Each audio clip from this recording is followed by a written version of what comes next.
Hello and good evening. Hello and good evening. It's the two of us and a guest. We've got King U Greed with us again, and we're here to talk to you about Asia. We've definitely been to Asia before, right? I have not. My roommate actually has. He's been to Japan. Well, why wasn't he on for this episode? Because he doesn't know anything about World of Darkness, and It doesn't matter if he doesn't know anything about World of Darkness. We'd be delighted to have him on. Look, I've been talking with Fox about this, and we said, what if we just as a joke got Movie Bob on the podcast? No. And he doesn't need to know anything about it. Let's just see, just get Movie Bob on and just see what happens. No. Absolutely what would happen? Not. You wouldn't be able to contain. You wouldn't be able to contain yourself. That's what you would do. No, that'd be a terrible fucking idea, if I'm being perfectly honest. We get to ask him about Lindsay Ellis and how many pictures does he have of her. Dearest Peach, I could have been your Mario, but now I'm your Bowser. Yeah. Oh wow! Don't. I recall the first game of D&D you ever ran for me was us fighting Channel Awesome, and then Lindsay Ellis was the princess, and then I failed the persuasion check. Yeah, I should have used her mugshot as her token. She is one of the most distinguished alcoholics of all time, and in all honesty, that's kind of based. If she wasn't a communist... She's now financially dependent on Harris Brewis. Wait, who?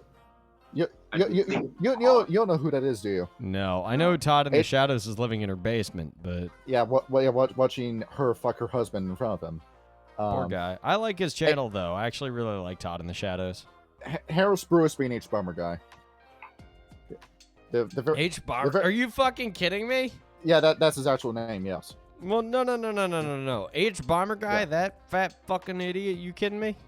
The guy that burns down a straw man for 2 hours and presents himself as intelligent without actually coming up with the counter argument. Here's the thing. I actually liked his videos on Fallout 3 and Fallout New Vegas, but I didn't watch any of his other shit because I knew it was bullshit. There's something you need to learn. It's called staying in your lane. That's what you need to find out, dude. You should have just stayed at a fucking video game YouTuber. That's what you should have done. That's what you should have done.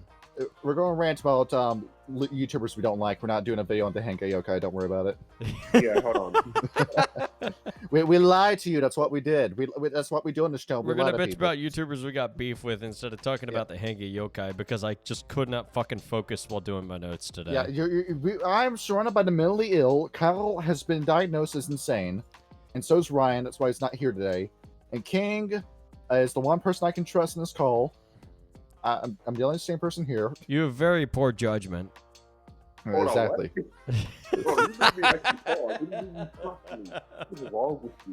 This man who's in the toilet right now is the only man I can trust. No, I mean, I am actually intoxicated right now, but, that's fine. King keeps wanting to use this freaking phone with Discord. Because I my shitty computer. I mean, laptop. King, I can't hear you. First of all, get the mic closer to your face. Second of all, go to the fucking Micro Center and buy a goddamn microphone. No. There it is. And so we began the episode of the Hengeyokai. Yes, do we Hengeyokai. Do we know the story of the Hengeyokai? I do not. Sit on my knee, child, and I'll regale you with the story of the Hengeyokai. Please, I do actually need to be regaled. Now, what exactly does Hengeyokai mean? Another excellent question, John. See, if you were on my anime expertise level, you'd be able to know. No, because I don't watch anime, because that shit's for weebs. Okay, we don't necessarily... We can drop the Henge part. Do we know what the yokai are? Do we know? It is the catch-all term for ghosts, demons, monsters, shapeshifters, tricksters, and other kind of supernatural beings. But they all have a, disguise or shape-shifting or seeming to be one thing when you're actually another thing element to them. Because, what? I was about to say, yeah, it's stated very much so. They are not meant to fight. They are like the Corax. They are not meant for throwing hands. Because Gaia never made an Oni. She never did that. If you actually used a changing breed to some use, we'd have something going on for us here. But stuff like the, the Ushioni, the Kitsune, the Kappa, that kind of stuff. Now that I think about it, the Were-Turtle would be very fun. I don't know, just go with a premier tank build. Imagine that soak roll. Had the Croatan survived, I'm sure there actually would have eventually been a Were-Turtle. No, actually, no. Through the Macaulay, you could actually be a Were-Turtle. Oh, is that possible with the Macaulay? Oh. Yeah. That's okay. They are lizards. That makes sense. Let's see, well, you also have like really fun ones like the Chochin Oiwa, which is let's see, let me pull this up. That's not what this thing is called. Let's see, what is it like? Lantern Yokai. Let me just type that in. This thing is a Chochin Obake. That's what it's called, which is just a paper lantern with an eyeball and a tongue, and that's all it is. Where's the fizz?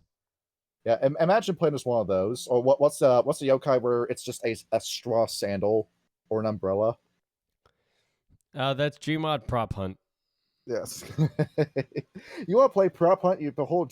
I've moved to Japan and now I'm playing Prop Hunt. I don't know. I haven't watched any fucking Studio Ghibli movies, so. No. Let's just go ahead. Let's just copy this. Yeah, this is all the fun stuff that's waiting for you in Japan. No, that's the wrong channel. See, let's just go ahead and let's just drop this here. Once more. Oh, there you go. Yes, this. That looks horrifying, and I don't want to look at that for any longer than I have to. See, this is why you stay inside on rainy days in Japan. I mean, hold on. Hear me out. Tell me. Hear me out. No. Tell me. I will not hear you out on this. You're going to say something perverted. You're a pervert. That's what you are. You know me so well. Thank you. You're a perv. You said the magic word, King. I know. I have to cut you off. Okay, when he says hold on, he's about to say something sexy. All right. So this book begins with this whole like dialogue thing. I hate this. I hate when books start off with dialogue. Let's skip that. Okay. They bring up in the gray boxes off to the side. Now you know about the Hengeyokai. This is a Japan thing, right? The yokai. It's not just Japan. It's China, Korea, Vietnam, Laos, Cambodia, Thailand, Indonesia, Philippines, Myanmar, Afghanistan, Uzbekistan, Pakistan, India, Bangladesh, all these other countries combined into one for the Hengeyokai. That's a lot of languages, right? Yes. So how exactly are these people supposed to talk with each other? Because after all, the Geru Nation, just about every Geru knows English. Though the Wendigo and Noctina might refuse to speak it. So how are you supposed to really communicate with the Hengeyokai? It's because they don't. They instead have the gift Mind Speak. You encounter anybody who's a changing breed in East Asia, they will know Mind Speak. Every single one of them knows it. That's kind of sad. And also Waking Dream of Unity. That's the other gift that they know. And whenever a sunset... What? That's pretty pog. Yeah, as it turns out, you have the ability to learn telepathy. We'll learn the telepathy. Go ahead and figure it out. But why would you not want to know this? All right. We begin the story. Now, we will get to the individual groups of Hengeyokai in a minute. We'll go over the story first. This group has another name for them, by the way. They're also known as the Emerald Court. That's the other name for the Beast Courts, which is the other name for the Hengeyokai. So if you hear these terms come up, they're all referring to the same thing.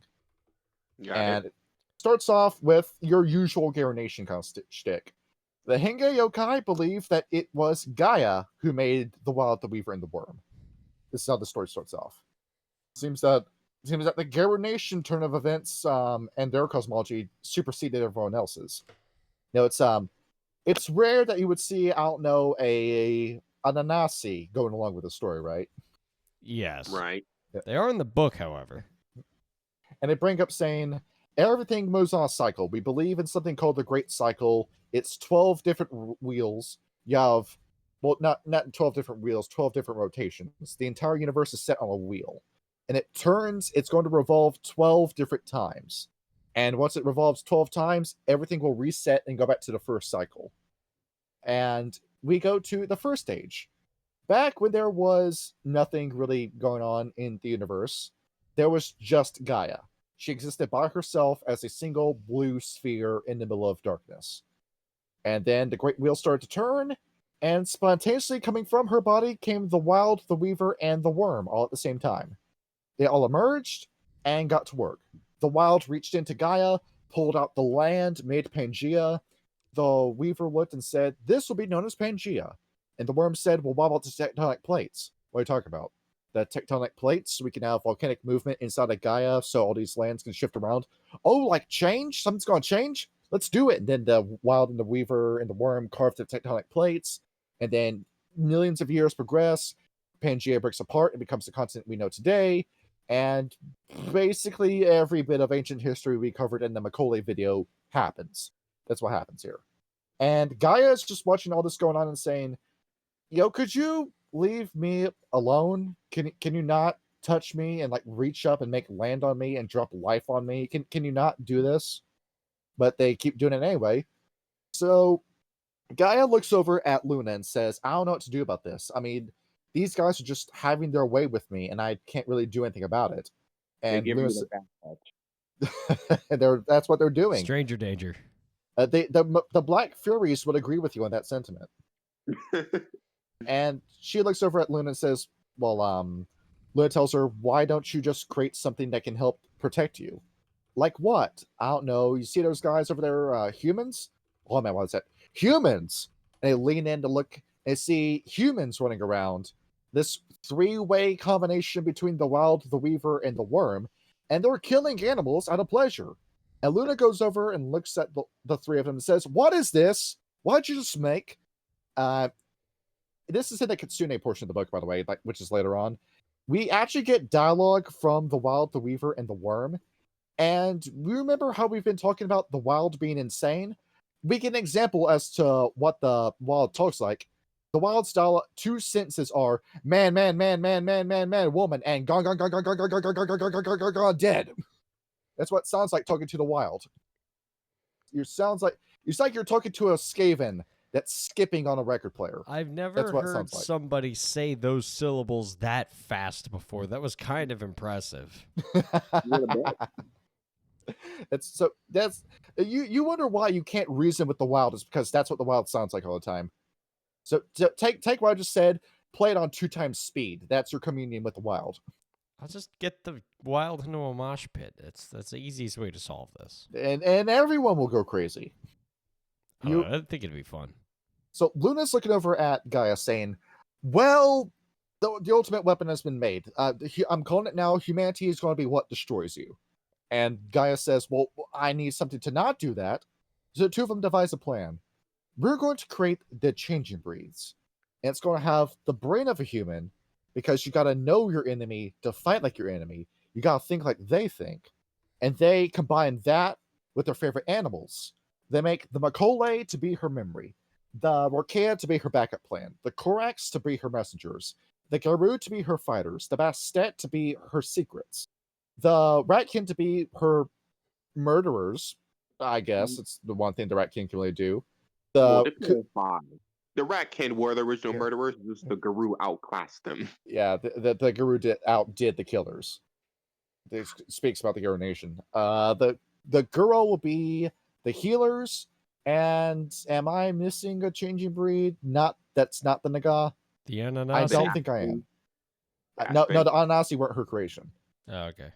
And then that's it. Well, Stamp. The Bastet were not made by wizards. That's a stupid plot point. I refuse to accept that as canon. I hate that so much. No, hold on. Scratch that. Who actually, in what book said the Bastet were made by The Bastet book itself says that, which was not written by a guy who wrote for Werewolf. It was a guy who wrote for Mage. Yeah, that was entirely a him. That's so fucking stupid. That's a plot point. Thank you so much for saying that, King. I hate that. That is actually dumb. I hate that so much. And then the Ananasi were made by Queen Ananasa collaborating with the Wild, and then you would get the Kitsune? No, you don't get the Kitsune. The Kitsune don't come into the story yet. And of course, you had the Apis and the Gronder and the Camazotz, and they're dead. So we don't have to talk about them. And things are going pretty well, but we need something else to help out with this. Meanwhile, Heaven. Yeah, we're going to talk about Heaven. Are you surprised we're talking about Heaven? Which one? I didn't read that book. The Kindred of the East Heaven is what we're talking about. Oh, the Oriental one. Yeah. You want to talk about how the Kuei Jin book has nothing to do with the World of Darkness? No. The Kuei Jin are cool. Use the Kuei Jin. As long as it's in Asia, though. A good idea. Let me make this clear for everyone. The Kuei Jin had a good concept. It's just somebody fucked it up because they didn't understand the racial norms of Asia. Yeah, you didn't have enough resources. You didn't have enough research. you didn't have enough money to keep making these books. You could have had something incredible with the Kuei-jin story. And to look at the Kuei-jin and say, oh, this is a racist idea, dog, this is the 90s when you had cheap, shitty internet and a library in Chicago, and that was all you had. To say that the Kuei-jin was a racist book, you're not stupid. You're intentionally making a bad faith argument to make yourself look virtuous. Werewolf Den, I am looking at you when I say that. Yeah, many people don't understand how shitty the internet, how fast the internet actually evolved. Back in the 1990s, when the internet was legitimately being made for everyone worldwide, and not just major rich people. Yeah, you American liberals want to take everything you've got for granted. Do you want to think that the internet was always around? Let's go ahead and just don't even care about your past. Just assume that you're right about everything. You remember that your internet, your screens loaded in, all your internet loaded in as if it was on a printer, where it goes shing shing shing shing shing shing shing shing shing line by line. You had to download that Playboy pinup, and it had to come in line by line. Yup. Yep. Imagine how good you Coomers have it today. Yeah, many of you don't remember double clicking on something and hearing like the actual thing come up, like that sound in Windows XP. And it was loud as hell. Well, don't forget Clippy. Need some assistance? See, look, you take off the mask of ChatGPT. It's just clicky. It's just clippy. It's all it is. It's just your paperclip all over again. I miss that paperclip. He didn't have any fucking ambition to destroy mankind.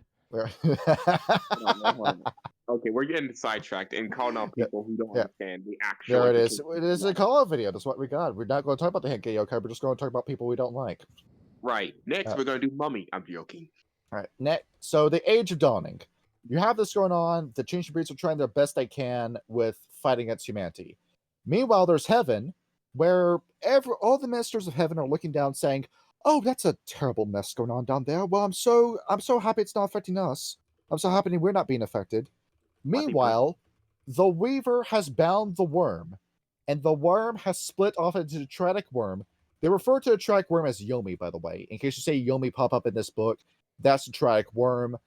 Specifically, the Defiler, because the Defiler is the one pulling the weight of the Triad. The Defiler looks up, sees that there's a perfectly intact Heaven that's not being messed with, flies right up to it, and starts corrupting it. And now we have the Yama Kings. There we go. King, you remember the Yama Kings, right? Yep.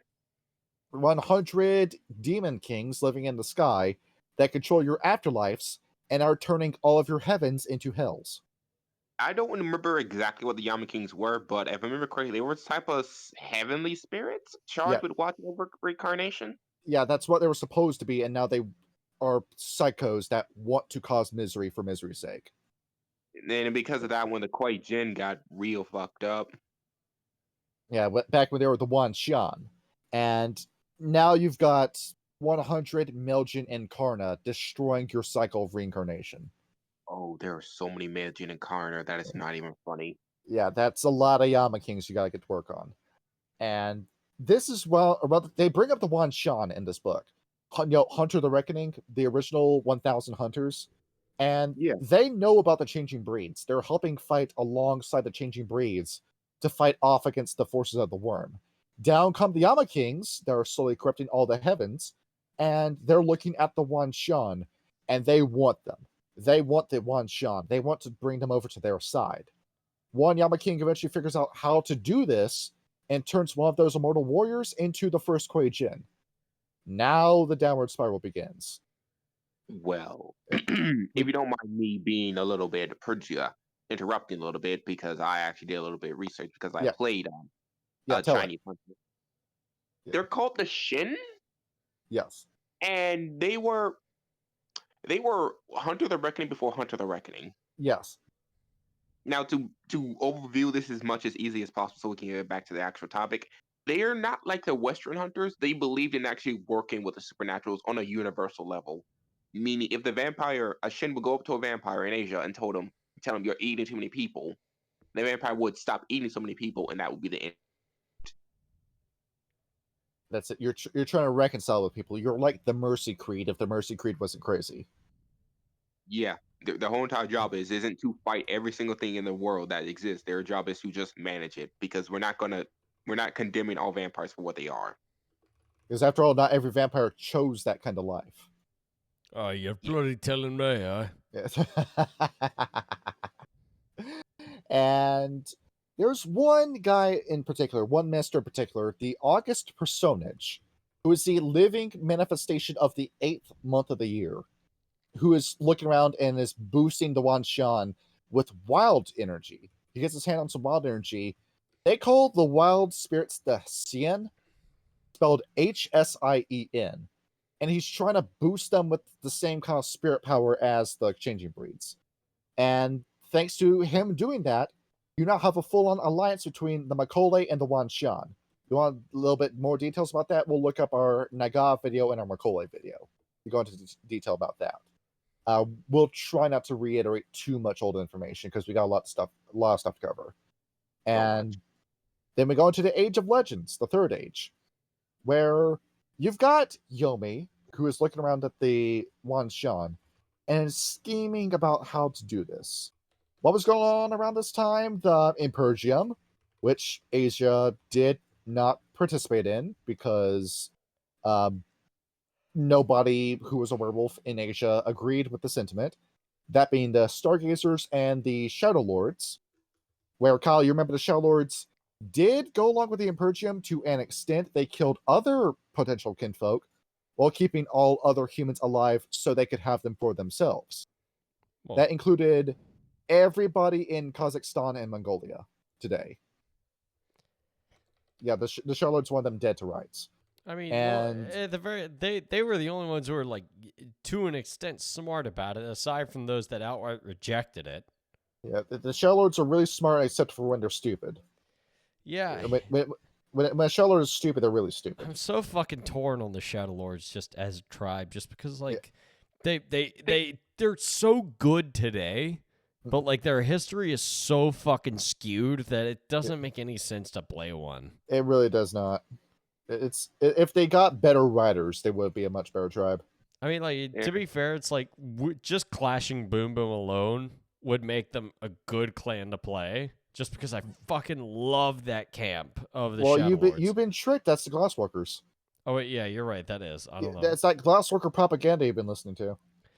Wait, hang on. We talked about this in the Shadow Lord episode. What was they? Didn't they have like a whole you've fucking got 2 totems? You got Grandfather Thunder and you got Crow. That's it. Oh, okay, yeah, that was. Wait, no. What wasn't there like a Shadow Lord, a camp of Shadow Lords that was in Australia that just trained warriors? No. Oh, am I? Jesus Christ! I'm not. Oh. I'm misremembering everything, aren't I? Oh, yeah, there's also another thing. The worm is called the centipede. Yeah, they refer to it as the Great Centipede. I wish they referred to it as a Orochi. That would have been a little bit cooler to me. You know about Orochi, don't you, King? Yep.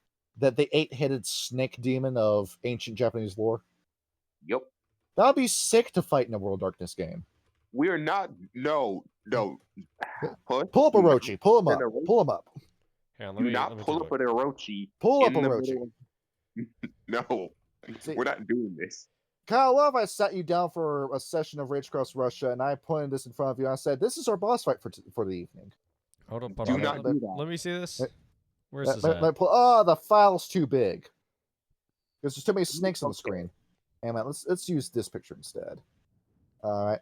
So yeah, this is our boss fight for the evening. Now then, let me clarify something for you here. Yeah. You know thunderworms, right? Yes.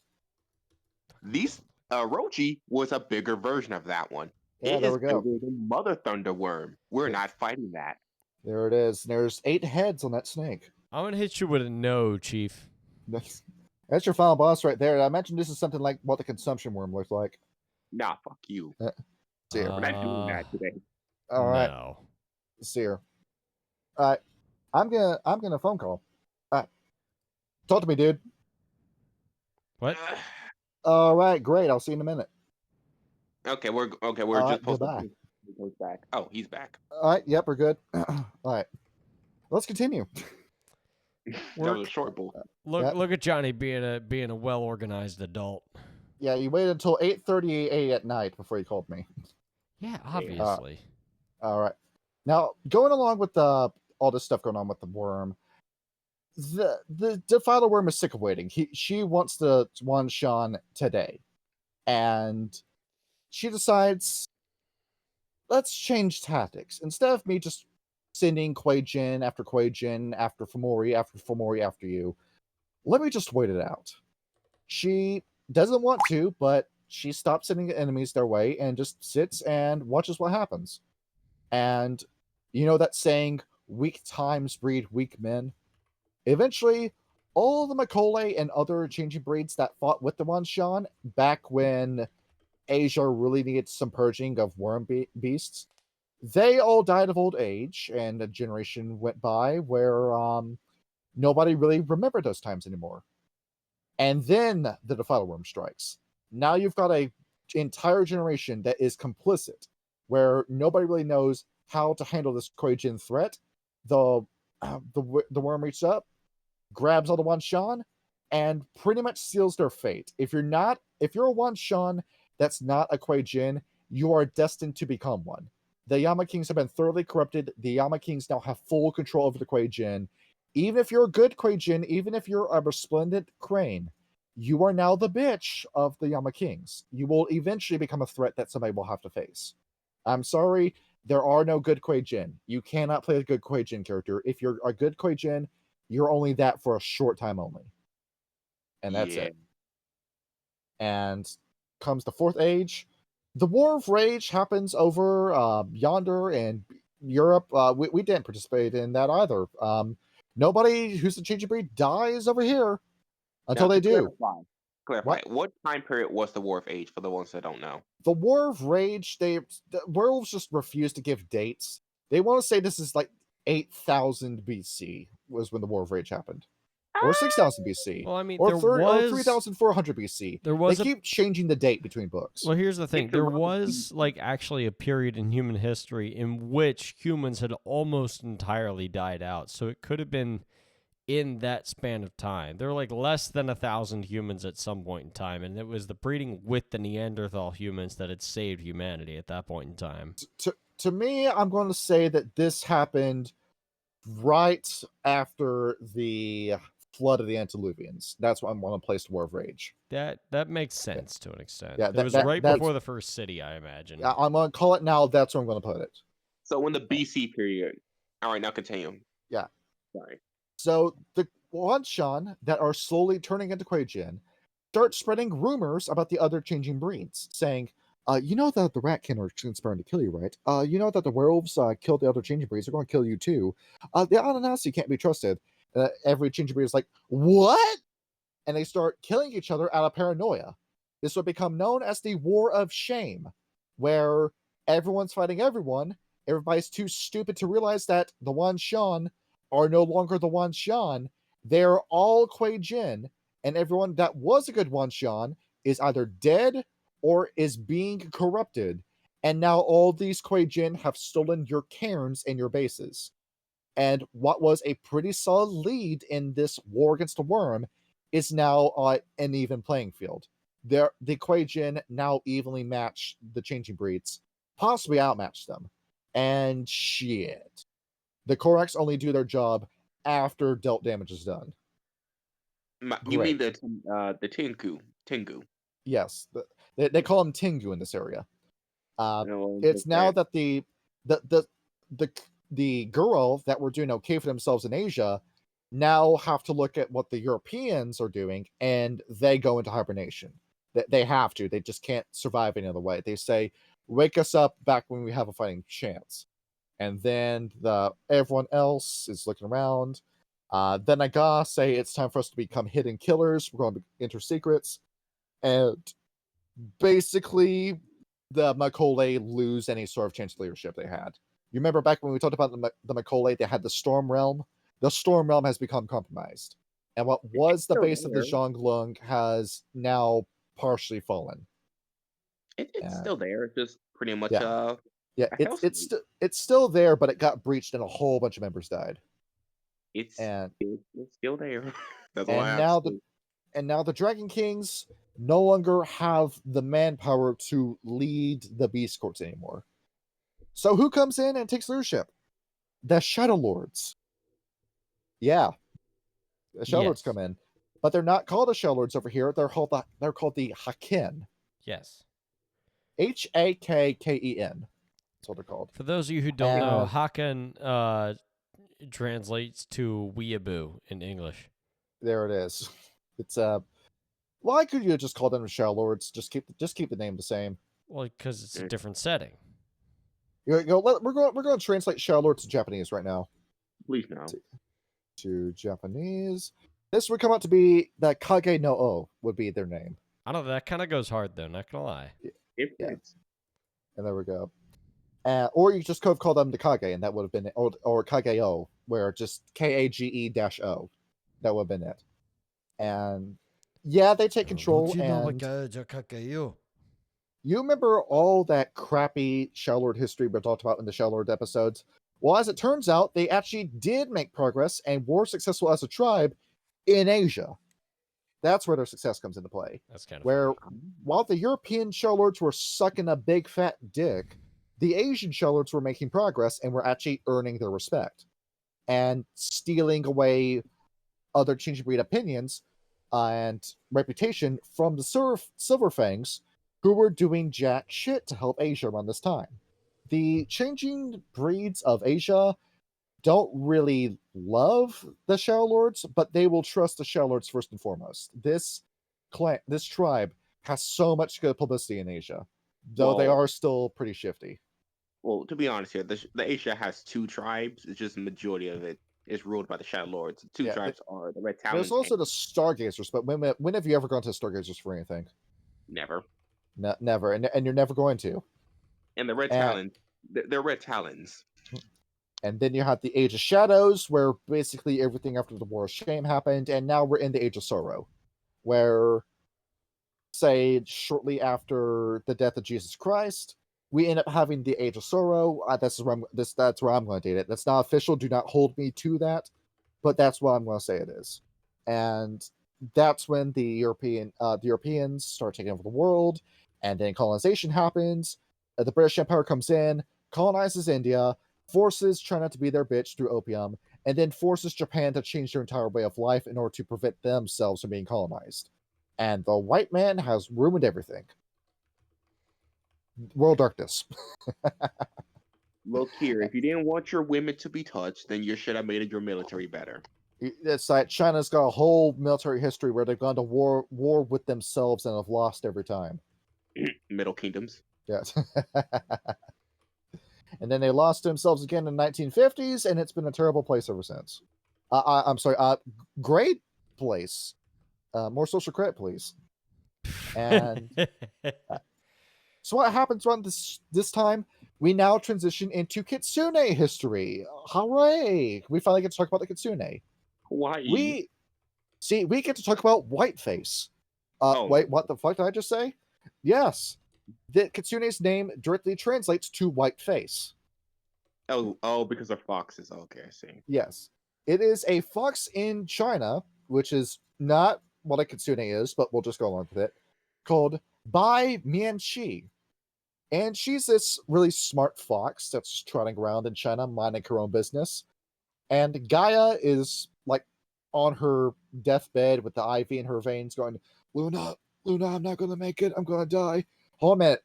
Gaia, we can save it. We need another changing breed. I can't make another one. Yes, you can. You just aren't trying hard enough. Hold on. Around. Simplify this. They look at Bai, and yeah, God, that's what the fox looked like. And they look over at Bai, and they fly down to her and say, "You're the chosen one." And she looks at them and says, "Are you sure? Am I going to be a chosen one? I don't know if I want to help you or not." And while the guy is about to get pissed off, Luna says, "Hang on a minute. No, take the deal. If you take this deal, I will ensure the existence of your race and your species all the way until the end of the 12th age. And then when the cycle resets, you'll still be around for that."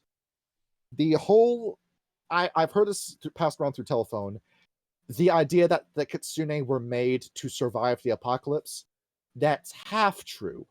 The apocalypse is predicted to happen around the 6th age, but keep in mind how many cycles we've done. We're on the 6th revolution of the wheel. We've got 6 more to go. So Gaia has guaranteed that they will survive the apocalypse, but they were not made to survive the apocalypse. And if the Ragnarok scenario happens, then then Luna won't be around to ensure that. But if you go with scenarios 1 and 2, then yes, the Kitsune will live to survive the apocalypse. As long as the moon exists, you will survive. And what were the Kitsune made for? Explicitly to help the beast courts. That is why they exist. They were made to help the beast courts, but using the same methods that the Kuei Jin use against the beast courts. You remember how I've told you that the Shadow Lords are vampires that they're werewolves that act like vampires. The Kitsune are changing breeds that act like the Cathayan vampire. They're technically like Shadow Lords 2.0, the Kitsune. And you also notice here, how many of their gifts are directly related to thievery and stealing stuff and deception? Oh, so many. So many. This is the super Ragabash that you look at with the Kitsune. The super Ragabash. Let me pull up my Changing Breeds book. Let me start reading the gifts so I can get ready for this. The Kitsune. And because they were made fairly late in Gaia's life, they're missing a few features. They can't regenerate, they can't induce delirium, they can't enter frenzy, and they do have rage, and they do have a weakness to silver. So, technically speaking, this is the weakest of the changing breeds. But the way they operate, they're just as deadly. They know what their weakness is, they know how to get around it. And so what you got for us? Let me see. I'm looking at the Changing Breeds book, so I'm gonna hold on, let me see here. I'm gonna pick a random gift that these people have. Let me see here. Just a crazy gift out of nowhere. You're gonna bring up was it rank 5 possession? No. I'm gonna use a rank 3 gift. Okay, hold on. As a meta's gift, mental speech, but the fox speaks into a river, ground, fire, or another element, and the target hears her voice coming from a similar source nearby. Mm. And there we go. And it's fantastic. Some of our gifts are based around information, deception, stealth, assassination. Oh, there's the blessing bleed, which turns your sword into aggravated damage. Oh yes, that's very good. Come on with the force. You also have 3 different kinds of Kitsune. You have the Roko, who are the Hamid. The Kojin. No, sorry, sorry, I'm already off to a bad start. Sorry. The Roko are your Lupus. The Kojin are your Hamids. And the Shinju are your Metis. That's their terms for it. They also have their own auspices, so to speak, based off the 4 elements, not so much the faces of the moon, but they get this stuff from Luna. You have AG. What? Now I'm about to say their elements are weird. Yeah, you have AG, which is the element of lava, Doshi, the element of lightning, Gukutsushi, the element of illusions, aka fog, and Kataribe, the element of clay. That's what you've got ahead of you. You want to go ahead and do gifts now? Sure. I'll look for some. All right, I'll be here. You start listing some off. All right, I'm looking now. For reference, I'm using the Changing Breed book for the gifts, not the Hokai book. This is the 20th edition version, so it's more up to date. There is Moon Dance, which the Kitsune becomes completely invisible so long as no moonlight touches them. You spend 1 point of gnosis and it lasts for the entire night. Good lord. Yeah, that basically means if you're in a dark room, no one can see you. No, in a dark room during a new moon, you're just invisible. It's really good. And they have the opposite of it, which basically means if you're touched by moonlight, here we go, the level 3 gift by the light of the moon. You spend 1 Genos point and you roll perception plus alertness. Gnosis. And anything touched by moonlight within. What you think about this Quajin dog? Yeah, Sorry, anything Kitsune. touched by moonlight within 20 yards times 20 feet times your successes is revealed. Meaning anything in moonlight, you can see it. Kai getting one up for so far? What up? These Kitsune winning you over? Yeah, very, very quickly. It's... I could be fucking Garrett from fucking Thief. It's insane. There it is. Yeah, hold on. You're looking at her, guess. Why don't you say something? Yeah. You want to go ahead and like cover possession? And how fucking crazy possession is? Which one has possession? Rank 5 is possession. Yeah, which one is it under? Yeah. It is essentially what that does is that if a Kitsune is about to die, they could just do the body change, hop into another man's body and control it and make it theirs. That's essentially what that gift does. So, behold, you remember what we were talking about with the Giovanni and how ridiculously difficult it can be to keep a Giovanni dead? That's what we're talking about. I'm looking for the gift, not seeing it. You don't see possession. That's because I got the Hengeyokai book in front of me. That's why. Yeah, but I'm looking at the Changing Breed books, which is the update. Changing Breed stinks. Let me go over this book. Oh, don't be like that. He's going to. Let's look at what else I got. You want to go over the gift that the Doshi have, the Lightning Cast? Sure. Let's go over Blood Omen. What this does, the player rolls intelligence and enigmas. Difficulty 9, difficulty 7 when interacting with humans or Shin. And you spend 1 Gnosis. The more successes, the more detailed and accurate you're given information about, well, it's essentially divination. You do a little blood sacrifice. You get the entrails of a victim, and then you tell the future through their organs. That's what it does. It's pretty good. Yeah. There it is. You remember High Respects, right? That old practice? Yeah. Yeah. Kyle, you remember it? How respects? Yeah. The ancient Romans would cope in a cow's stomach, and depending on how the organs fell out, it would predict the future. That I don't recall. Well, that's what it is. I know the Vikings would like cast the runes on a mountain to see like which way they fell, but we're not in a mountain. Fortune telling through guts. Yeah, no, that is a thing. It's a very common thing amongst old movies that use medieval things because that was a thing in the Roman time period time. Yes. Talk about the Edgy, the EG that have Bolt level 2. You shoot a bolt of fire. The player spends 1 rage point and rolls dexterity and occult. The target takes aggravated damage equal to the number of successes at difficulty 6.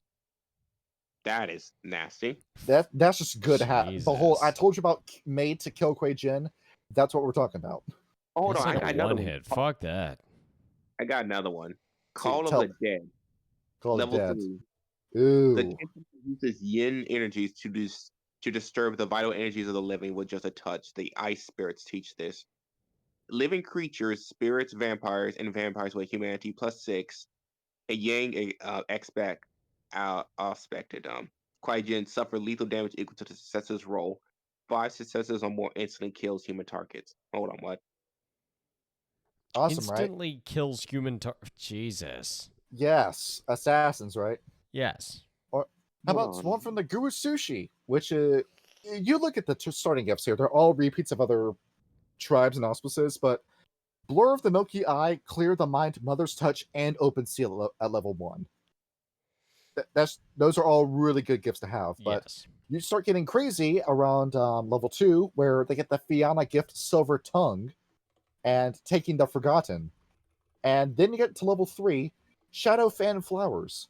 The player spends a point of Gnosis and rolls Manipulation and Empathy versus the target's willpower.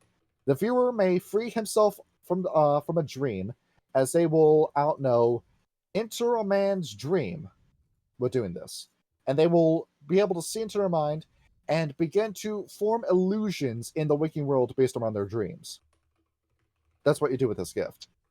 And it's extremely difficult to pull this off, but if you pull it off right, a mundane human will have no idea what they're looking at, and any supernatural needs to roll willpower difficulty 9 in order to escape this illusion.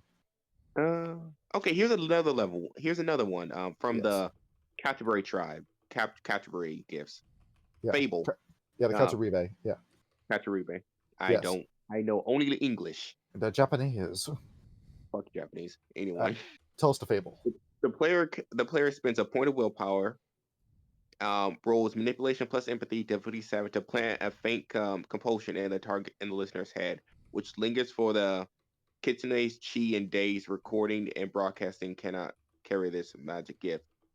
It's a level 1 gift, and it says by telling a simple story, you can implant an idea or suggestion in someone's head. And this auspice also has Truth in Gaia and Centipede's Beckoning, aka Call the Worm. Oh, you want an XP farm with these guys? That's how you got it. And there we have it. That's your Kitsune for you. That's your gifts, by the way. Mm-hmm. And now, when you have this gift selection, what's the other thing you will be known for? Being a little bitch. Stealing shit. That's what you're also known for. Broke behavior, as it turns out, I call it. In their history, they would go around and just steal stuff because that's what Whiteface would do. Well, she already did that. So all of her kids would do that. You'd eventually get a de facto leader after she died called Inari. Prince Inari is his name. And with his leadership, he would eventually get the attention of the Corax, who are flying by. They look at the Kitsune, their eyes pop out of their head, and they fly down and say, "Another changing breed? Wow! I gotta tell everybody about you." And through their interactions with the Corax, they win the Corax over. They are buddies with the Corax immediately. And the Corax fly back over to the Shadow Lords and say, "Hey, dude, new changing breed just dropped. New changing breed."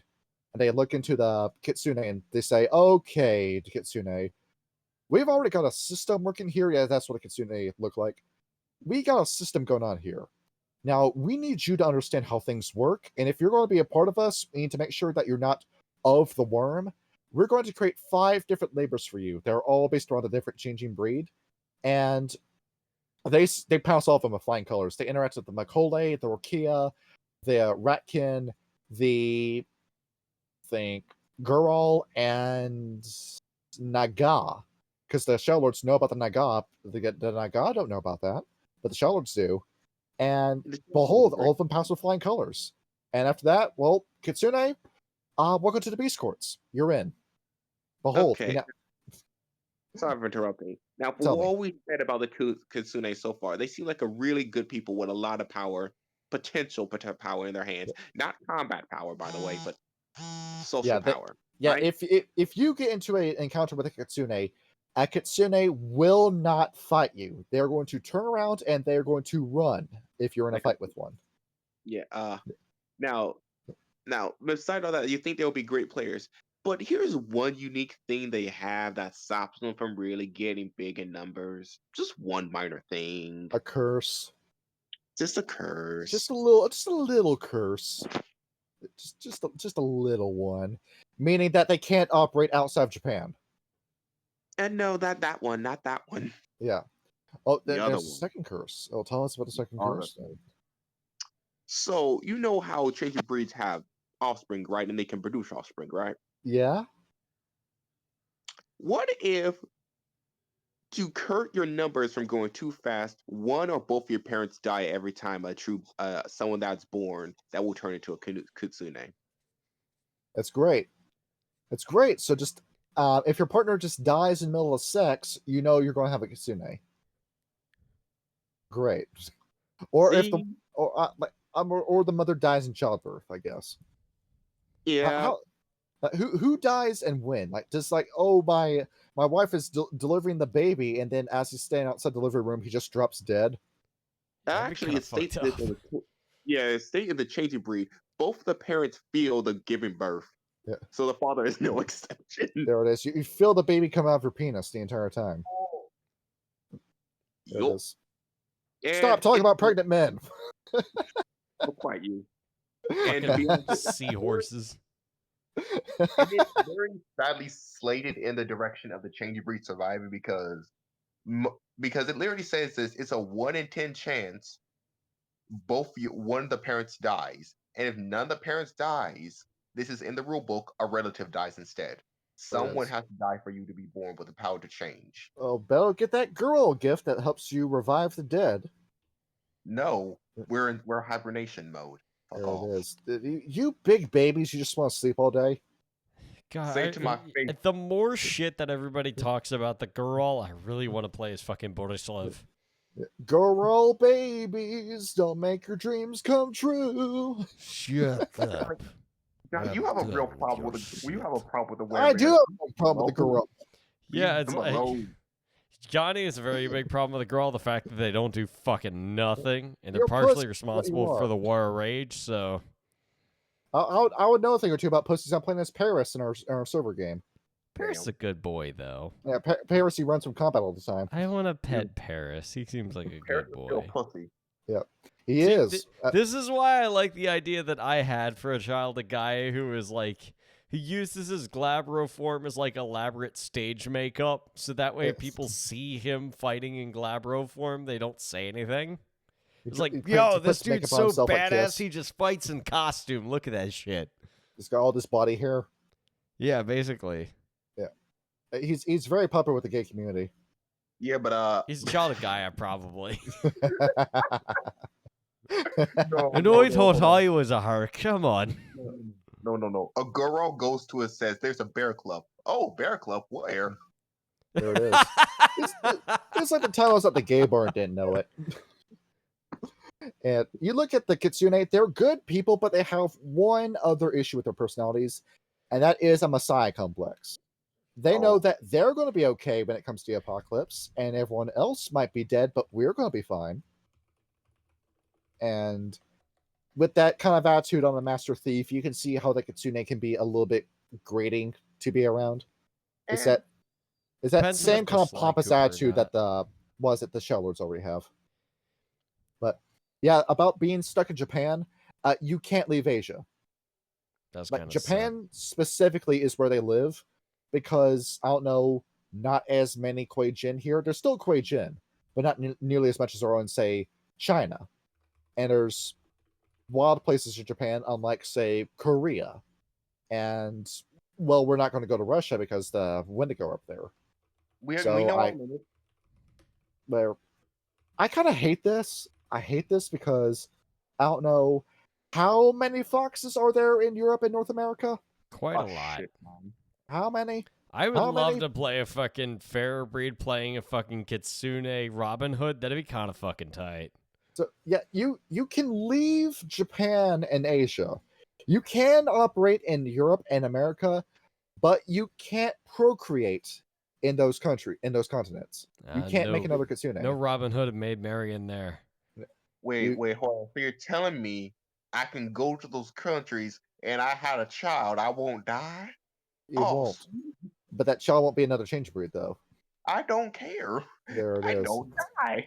Hey, that's kinfolk. That's still a plus. You get the Kitsune in Amsterdam campaign. That's what you get. Yeah, and the... Okay, hold on. Okay, hear me out, guys. Am I this down bad that I thought it was something else when I saw this image?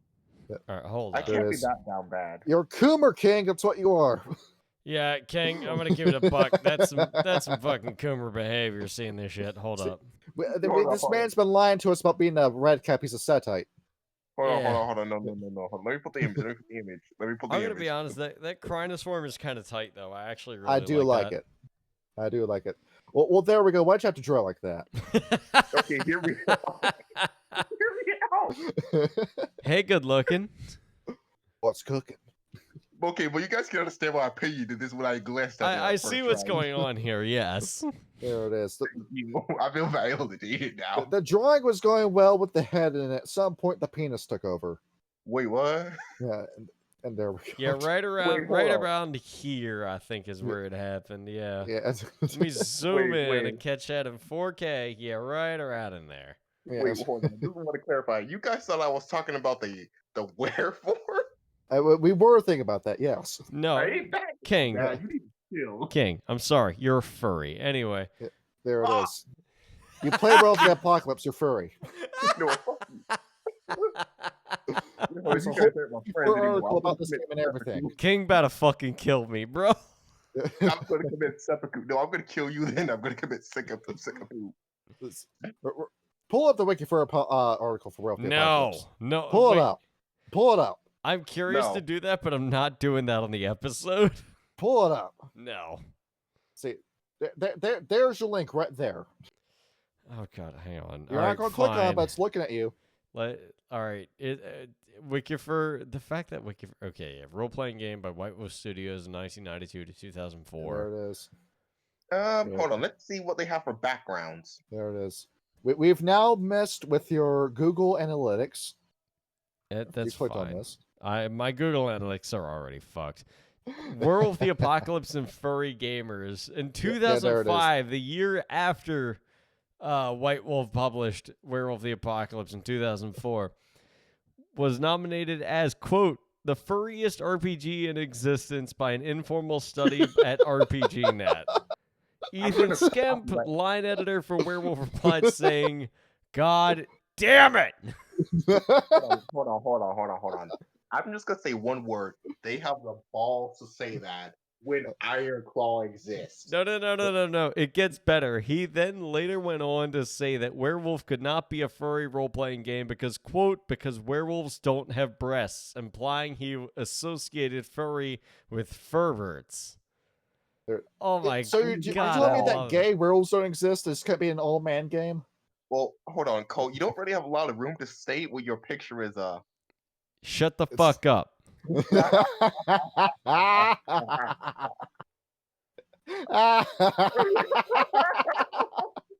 I just think it's really funny. I did pay him to draw Insta Road, so I can't say much about anything else. Kay's a good artist, though. Shout out to my boy Kay. Yeah, Kay and Lone42, who also makes our artwork.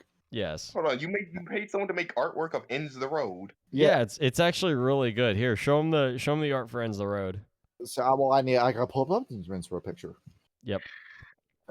Kay is actually a very talented artist. He did some work for, I think, 3.5. It's a 5 megabyte image that's coming up. Yeah, there she is. Yeah, Insta Road, there she is. Yeah, he did a spectacular job with this. This is Ends the Road right here. There it is.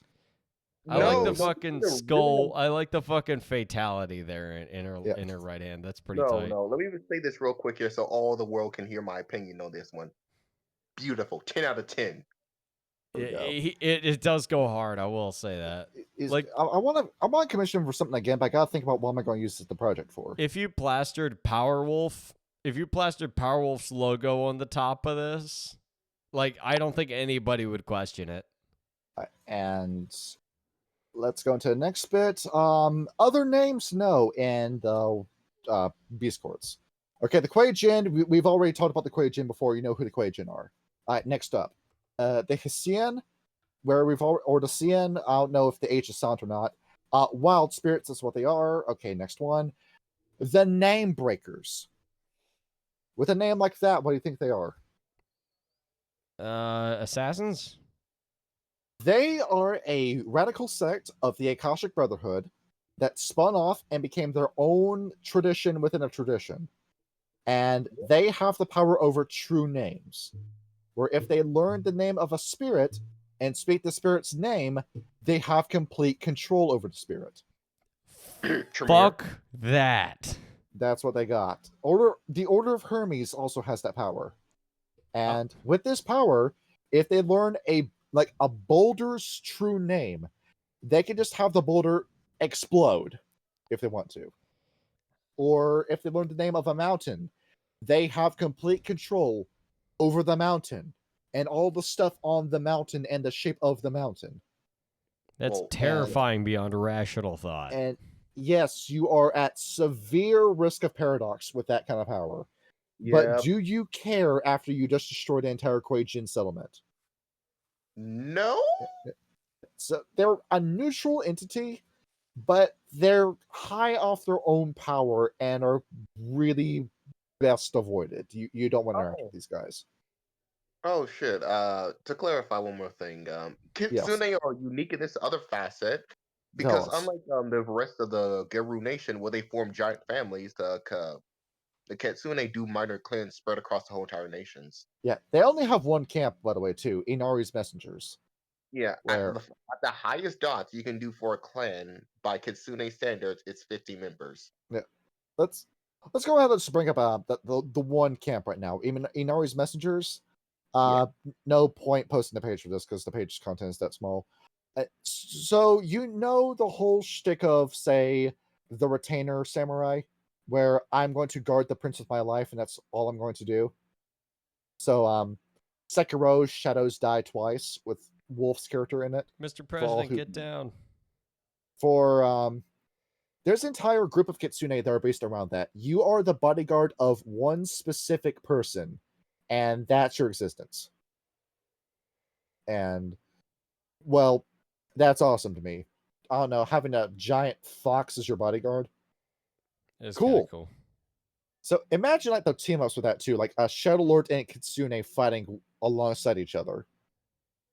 And just, I don't know how sick that would look, where the Shadow Lord is fighting with Seizing the Edge and all these other gifts with his sword, and he's got his back up against the wall with the Kuei-jin, and he's saying, I've got you on the rope, Shadow Lord. And the Shadow Lord says, you don't know the half of it. I know something you don't.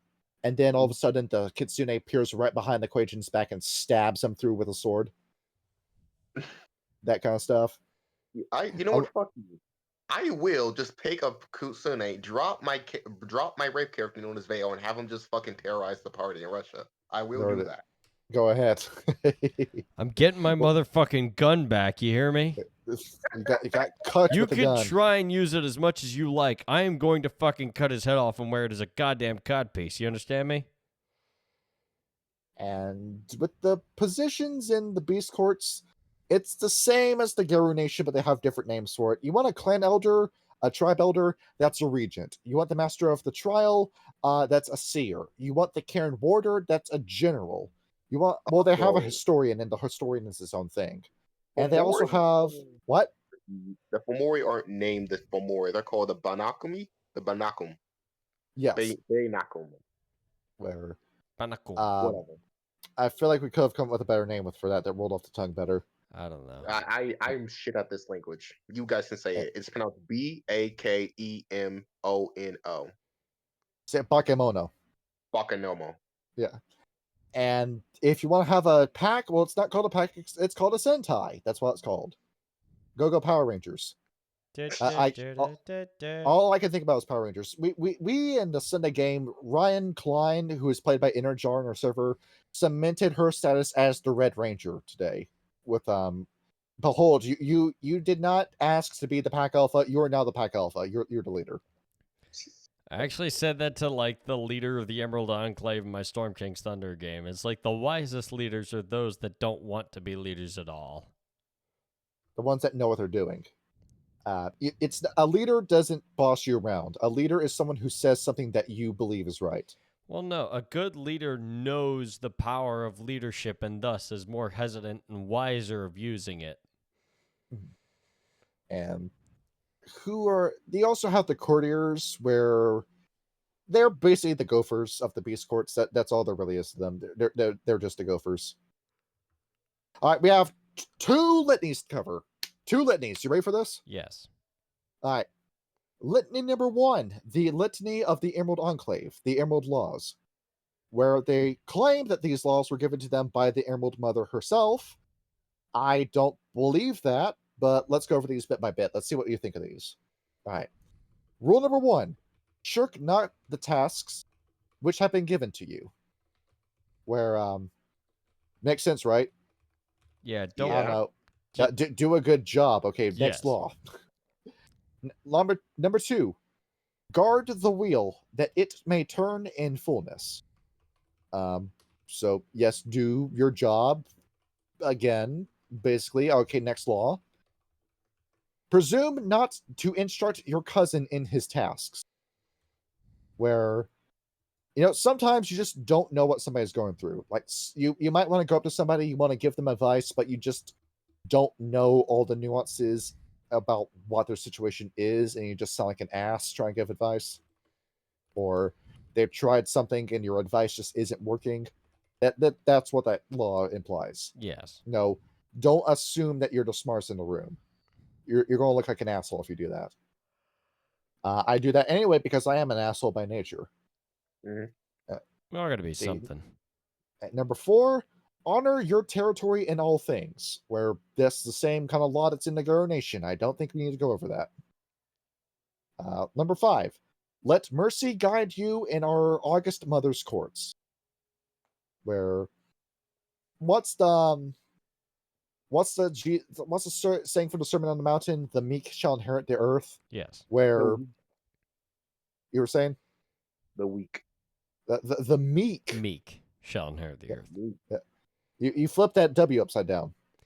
It's like Mr. Meek from the one old Daffy Duck cartoon where Mr. Meek's trying to cook a duck for his wife, and he goes, I need to cook a duck for my wife, or else she'll have my head instead of the duck's. And then Daffy Duck is sitting there. I'm thinking of a light of a feather. That Jordan Pearson moment where he goes up and says, Meek back then didn't mean what it means now. It means those who have power and have the power to let power go. That's what you want to be merciful in. That, yes, you are a changing breed. You are super strong, but don't go swinging your dick around. Know who you're talking to and show humility. Be humble before your fellow man. Oh, right. The Kitsune have another bonus. They live extraordinarily long lifespans. They are very old. You know that whole Kitsune myth about the fox that would gain a tail every 100 years he lived? That's what they are. Yeah. Stat-wise, for every tail you have, you double your lifespan. So, Kyle, I'm going to get back to you on that in a second. Rule number, what rule is this? Number 5? Yeah, it's number 5. Okay. Honor your ancestors and your elders. Makes sense, right? Yes. Yeah. All right, number 7, or is it? Yeah, it's 7. Honor the pacts with the spirit world. Where be a man of your word. Okay, I think it's pretty simple. Number 8, war not upon human nor beast. Don't go out looking for fights. You're here to defend Asia, not be the rulers of Asia. Find injustice where you see it. You're here to prevent the worm from taking over Asia. You're not here to control Asia. You want to keep the wheel turning. The wheel can't turn if you dominate Asia. Somebody needs to tell the traditions that. And then the last law, let no one or nothing violate the sacred places. Where makes sense, right? So, Yep. Yeah, nothing that really needs to be questioned on amongst these laws. So with that two-tail thing, Kyle, I'm going to bring up something to you. Yes. Kyle, count the number of tails on this fox. Is this the one from Oh yeah, fucking Miles Tails per hour from Sonic the Hedgehog. He's got 2 tails. How many tails does he have? 2. 3. Yeah, he's got 2. And Kitsune gains another tail for every 100 years he lives. Therefore, how old is this fox? So tails canonically in the Sonic lore is 14, which makes him at least 214 years old. There he is. Oh. So you've been hanging around an old man this entire time, Sonic. That is why Tails canonically in the books has an IQ of over 300. Been alive for many years. Yes, Okay. Tails is actually a genius. Yes. All right, everyone, let me correct you here, everyone, before Push keeps doing this stuff, because I have to be the reality checker here. You say it. Every rank you gain 100. You double your lifespan, and naturally, as a shape changer, unlike a person where you start to degrade and get old around 50. I'm using werewolves as an example. They can live to be 127, and that's their natural lifespan without those rare legendary ones. Yes. So with every tail you gain, you basically add another century to your lifespan. Mm-hmm. And with these go up to rank 5, so 500 years is your life expectancy as a Kitsune. Yeah, and that's where using the base mount, because if we use the actual math, you double your lifespan, so each one is another double. 200 turns to 400, and 400 turns to 800, and 800 turns to 1,006. And checking this out. Now we go over to Kitsune laws. You ready for these? Yes. Yep. We got even more laws to go over. Law number 1. What? Laws of heaven. The laws of heaven, where this isn't necessarily given to them by the heavenly courts, but this is what they call it. And here we go. Law number 1, I command you to destroy that which harms Gaia. Makes sense. Yes. I don't think we need to ragabash with that one. Even the ragabashers would agree with it. Fight the worm where it dwells and where it breeds. Number 2, I command you to aid your brothers, your sisters, and all that serve Gaia. Be helpful. That's what that is. Yep. Break their kneecaps. Number 3, I command you to revere your mother, myself, your aunts, your uncles, and our favorite servants. Myself in this situation being Luna. That's who it is. And the mother being Gaia. So once again, respect the elders and your 2 deities that basically are the reason why you exist. Next, I command you to keep your duty first in your heart and listen to my teachings. Nope. Don't be hypocritical. Be a man of your word and be a pious fox while you're at it. Next, I forbid you to exterminate the humans. A Kitsune is to never kill a human unless they're provoked. You don't want to do that as a Kitsune. Next, I forbid you to make war on your brothers and sisters, where we don't want a repeat of the War of Shame. We saw how well that went the last time. The reason why you exist is because of the War of Shame. I forbid you to break your word, or once again, be an honorable man. I forbid you to commit suicide for reasons of honor. Seppuku's a pretty stupid idea, right? A little bit. This whole death before dishonor kind of mentality. I mean, yeah, it's like one of my favorite clips. I don't know what movie it was from, but it was a bunch of Japanese sailors manning an AA gun on a ship, and they shoot down an American fighter, and then the pilot jumps out, and one of the gunners watches as a fucking skiff plane flies down, picks up the pilot, and then flies away. And he's just staring at it at disbelief. Yeah. No, fuck that. Live to fight another day.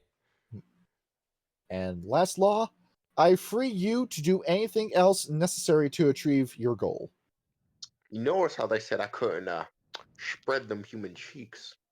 Well, there we go. It benefits the mission. I'm allowed to do it. Human kinfolk, whatever. Yeah, we gotta keep our numbers going. You gotta keep queuing. That's the message here. One of the parents. You remember how I said on this channel you gotta stop having sex? Well, guess what? The Kitsune, you gotta have it. Wait, hold on. I got an idea. So tell us. If I, as a Kitsune, a dude Kitsune, impregnate 50 different women, and at least 4 of those women are gonna make shape changers. What happens if I die before the others are all born? Do the mothers die instead? Going to have a massive ass heart attack is what's going to happen. We're going to find out who has to pick up that butcher bill.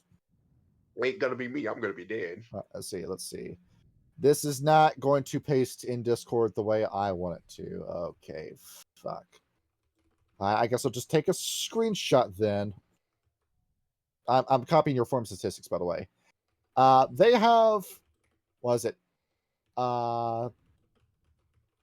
They have 5 forms, same as just about every other changing breed, except for I don't know their Macaulay for some reason. They call their Glebra form the Sambu Henge. Their war form the Koto. Hispo is Juko, and Fox form is Kyubi. And to show you the stats for that, we are going off of first edition because first edition was good. There you go. There's your form statistics up on the screen. Let's see what we got here. Yes. You are typing up a storm. I can see it. What, me? Yes. Oh, no. I'm just typing BRB because, excuse me for a moment. There it is. And there we have our good old foxes. Is there anything else to talk about with these guys? Well, not much, really. They're a side note thing. They didn't really develop any good lore. Because I was talking with you before we did this, where if we were to do an episode on the Beast Courts alone or the Kitsune alone, we probably would be done at this time. and we had to combine them into one video because there's just not enough content to talk about these guys by themselves. The beast courts are interesting. There, you can make a video of the beast courts if you include the Macaulay. If you don't, Yeah, well, we are including Macaulay, the Shong Lung, but we've already gone over the Shong Lung history in the Macaulay video. yeah, but to be fair, the beast courts is basically the Macaulay's time to shine. Because after all, they got screwed out of their inheritance and the ability to rule the world how many times now? A lot. Yeah. You lost the ability to rule after the meteor hit. You lost it in the War of Rage. You lost it in the War of Shame. And now your decree is just survive, live. We might survive the apocalypse. Yeah. And now Kyle's back. And, well, Kyle, we ran out of things to talk about with the Foxes. Let's go ahead and talk about everyone else. Right. Yeah, every other member of the base courts. All right, let's pull it up. I think I'm talking about Mass. I don't think he's here yet. He has. Here it is. And now we're just going to sit in silence while other music plays. No, we're not doing that. We're not doing that. All right. I swear there's something I'm forgetting about with the Kitsune. I'm just trying to remember what it is. Oh, right. The Kitsune have a unique form of gifts. Because they're Japanese, they have to have paper magic. Oh, yes, like stuff like Paper Butterfly and the origami and the cranes. Yeah. Yeah. And so you tell us about the paper magic. The paper magic is basically... I make an animal out of paper and it attacks you. Not exactly. Yeah. I don't know what exactly form it is from this reading. There's not really much written onto it, but basically, you make kami paper. You essentially do. I remember what these things are called. It's come on. Was it Japanese paper spirit? I typed this in. Shikigami, that's what it's called. Yeah, shikigami spells. You make shikigami. There it is. You're able to make a literal samurai out of paper and it fights for you. In a sense, yeah. Which is awesome. If you had enough paper to build a giant paper samurai and you had it fight for you, then it will exist.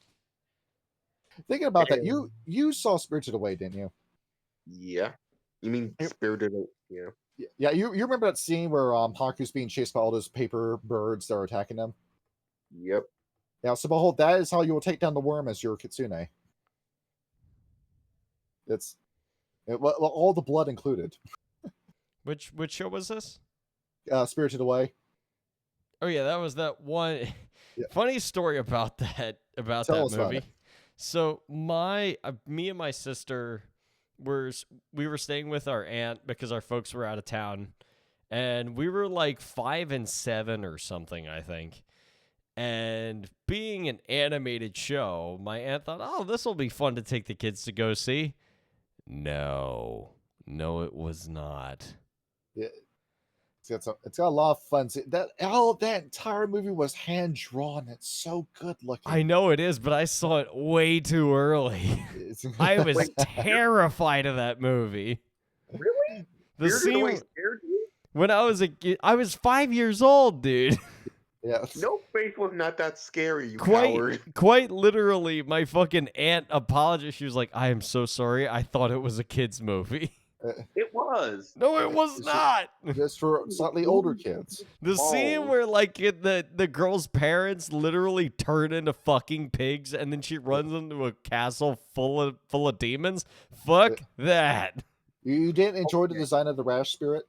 I was terrified when I was a kid, man. I Okay, first of all, you're a coward. Second of all, I was 5 years old, for Christ's sake. You're a coward. I am a coward. I'm not even gonna lie about that. But even still, that is way too young for me to be seeing that movie. Okay, fine. I'll give you that one. Maybe you were too young. Maybe you were too young. Well, if we showed you Howl's Moving Castle, you would come out great. Oh. Well, in all honesty, see, Hal is kind of based. The reason his castle moves is so that he doesn't have to pay property taxes. Exactly, that's it. It's kind of based for that. It's tax-free, bish. Let's go into the other. Let's go into the other animals. Yes, so there are quite a lot of other Fera breeds. We began with the Japanese shadow lore. Yes, the Gaijin, otherwise known as the Haken. So, I didn't take the time to read like the myths behind them. I just kind of went into it.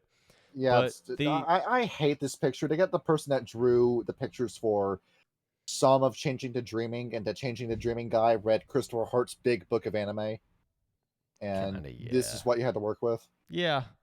You did okay, dude, but it's the face that I just get hung up on. The face does look kind of weird looking. Yeah, I'm not I don't lie. shun your work. I just don't like it. Yeah, so basically, at first glance, the Haken are just Shadow Lords wearing samurai garb. I mean, who's ever heard of a Shadow Lord with any honor? But they do actually very, very strictly follow the path of Bushido. They are only tied to the Shadow Lords in name only. The main difference between them is they very much prefer the very strict code of conduct outlined by Bushido itself. Their main idea is that they believe that over everything else, that the Garo and the humans should work together in order to safeguard Mother Gaia. And much like how Johnny wrote the Summon Vian 3.5, they believe that their greatest boon is to strengthen their ties with mortals at all costs. And in doing so, have sort of begun to drift away from the tribal structure, and instead, with how their leadership is formed, make themselves into a sort of feudal Japanese system.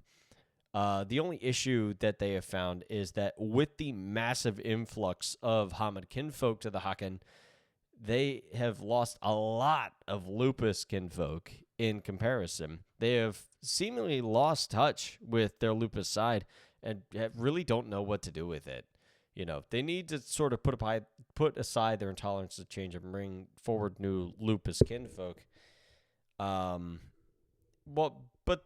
the only issue is that, some of the lupus really don't like, the Haken's way of doing things. They find it far too Hamid for their liking. Yes. Thus has made it very hard for them to expand into that. And they're really trying to work a way out of that. But like I said before, the main thing about the Haken is their very, very strict adherence to the Bushido code, and it is outlined as such. There's, 8 major adherences to the way of the warrior, as they call it. The first is benevolence and unselfishness. The katana and wakasashi, collectively referred to as daisho, is the symbol of authority and rank. To the Haken, a sword is a finely crafted blade, a sign of mercy among fellow Garo, compared to the weapons that they are given. It's seen as less lethal to the other Hengeyokai who use the tooth and claw as the primary weapons. They believe that a warrior should remember to check the power, show mercy as appropriate. They don't bind spirits into the blades. They find that their power is a very serious and judiciously used responsibility. They don't turn away those in hungry and need or of help. They do not strike without provocation. They are very, very strict about that. Next is straightforwardness. You always need to appear unruffled, forthright, focused. You need to be... most Haken are very deft politicals. They need to be stoic, and they need to be very, very focused. It is a very important thing for them. They have wisdom. Wisdom is, the mirror is a symbol of wisdom. It's a tenet that brings forth knowledge of the self. Know thy enemy, know thyself, as it goes. They need to know their own strengths, their own limitations. And then you have loyalty, also known as chusin. It is allegiance and consistency sworn to one's daimyo, and they're very extremely important to the Haken. Between death or betrayal, they will gladly accept death. But, unlike the samurai, the Haken are far less likely to commit seppuku over minor infractions such as this. A dying race can't be as strict if they need any future. Next is, this is a very small one, maintenance and quality of all things. Basically, if you're going to do something, do it to the nth degree. Eternal obedience. Follow your path, maintain your honor as much as you can. You know, it's an extension of wisdom in of itself. You know, you need to be obedient to Gaia. You need to follow your path as closely as you can. Accept punishment for failure. Don't offer excuses. Take responsibility for what happens. And then finally, accept fate for injustices done to others. It's just karma. If somebody if somebody suffers unfairly, you'll get your reward for it. You know, if some injustice is, necessary due to the daimyo, you need to be a part of it. Do unto others that you wouldn't do to that you would do to yourself. That's basically their main tenets of this. Treat others the way you want to be treated. Yes. What the Shell Lords are definitely known for back in the West. Yes, especially with the Judges of Doom. And the war and everything that went on in South America that you still don't want to fully up for. South America? God, what is that? We thought that you were summoning demons. We didn't know that you were sealing stuff away. Silly us. Yeah, and you killed an entire tribe of native Garo. Good job, fucking idiot. And the Kamazots had it coming. Don't worry about it. Yeah, so the organization, the Haken divide themselves into these smaller tribal camps that sort of run themselves very feudally, mostly centered around hereditary families. Everyone is interconnected. The suffering of one is the suffering of all. However, the lupus of the Haken, what few there are, prefer a much more traditional pack structure. And instead of waging large-scale wars, especially when, maintaining a strong population is paramount to winning this sort of war, any interclan disputes are usually settled through ritual single combat. Though they are more in modern times, they're not above more sophisticated methods of subterfuge. And also, it is not uncommon for some Haken to also live in the United States and other parts of Southeast Asia, but mostly they're centered around Japan. Many of the Haken serve as soldiers, usually generals, as we said before. That's, means something different for the Hengeyokai. And they are usually happiest when they are serving amongst the Kitsune and the Tangu. As Shadow Lords go, Crow is one of their totems, as we said before. Yes. Lupus Haken, as we said, are extremely rare. And many Haken choose mates primarily for political reasons, to cement alliances more than anything else. It's actually seen as a crime to mate outside of a Haken bloodline. But, then again, that also severely limits their pool of potential kinfolk. Although they will always try to make towards noble families in order to strengthen the pedigree of their bloodline, they will usually try to swerve towards ancestor-bound fetishes. Rank and renown function basically the same as it would in the Garo Nation. Basically, they're weeb Shadow Lords. That's all they are.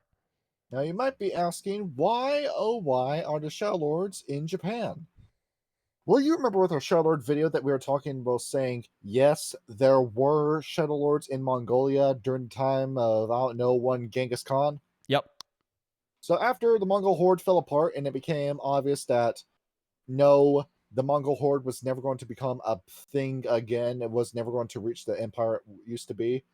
So, what's that over there, Japan? Let's check that out. They go over here, check out Japan, and oh my gosh, it's perfect.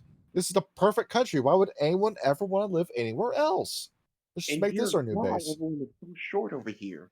They found this island with a bunch of volcanoes and cool-looking trees on it, and it's beautiful. And there's, they're actually this. I'm pulling up like nature in Japan. This is actually like a really beautiful looking country. Yeah, no, it is gorgeous. Yes, that's really good nature preserves and shit. Yeah. Besides like the nasty ass rivers of Osaka, Japan, where it's all just like trash in it. You go and like check out what was it, Aokigahara, especially. Let me just pull up. So yeah, you have the Shell Lords that checked out Aokigahara, and check out just like how like pretty and just how spooky this place is at the same time. Let me just go ahead and just post this down here. Let's see. Yeah, here you go. It's 8 megabytes. It's taking a minute. Yeah, there it is. Oh, that's really cool looking. It's so fantastical. It almost looks unreal. It's surreal. It's the Japanese Death Force, by the way, where Logan Paul filled his best content. God damn it. I don't know, guys. I think there's someone hanging there. Suicide Forest, you fucker. Yeah, this he's gonna be known about that forever, and I'm so happy about it. Yeah, he's never gonna live that down. You got yours, you bastard. And you got somebody else too. No. You should have showed him a video of how clean Japan can get when you can find active streams of fish in cities. And there it is. You have the whole like koi pond in Tokyo. And was it that one shrine too? It's like the Sika deer. They're like trained to just hang out on the street, and they go up to you and they bow, and they do that because they're asking for food, and you're able to get them deer cakes.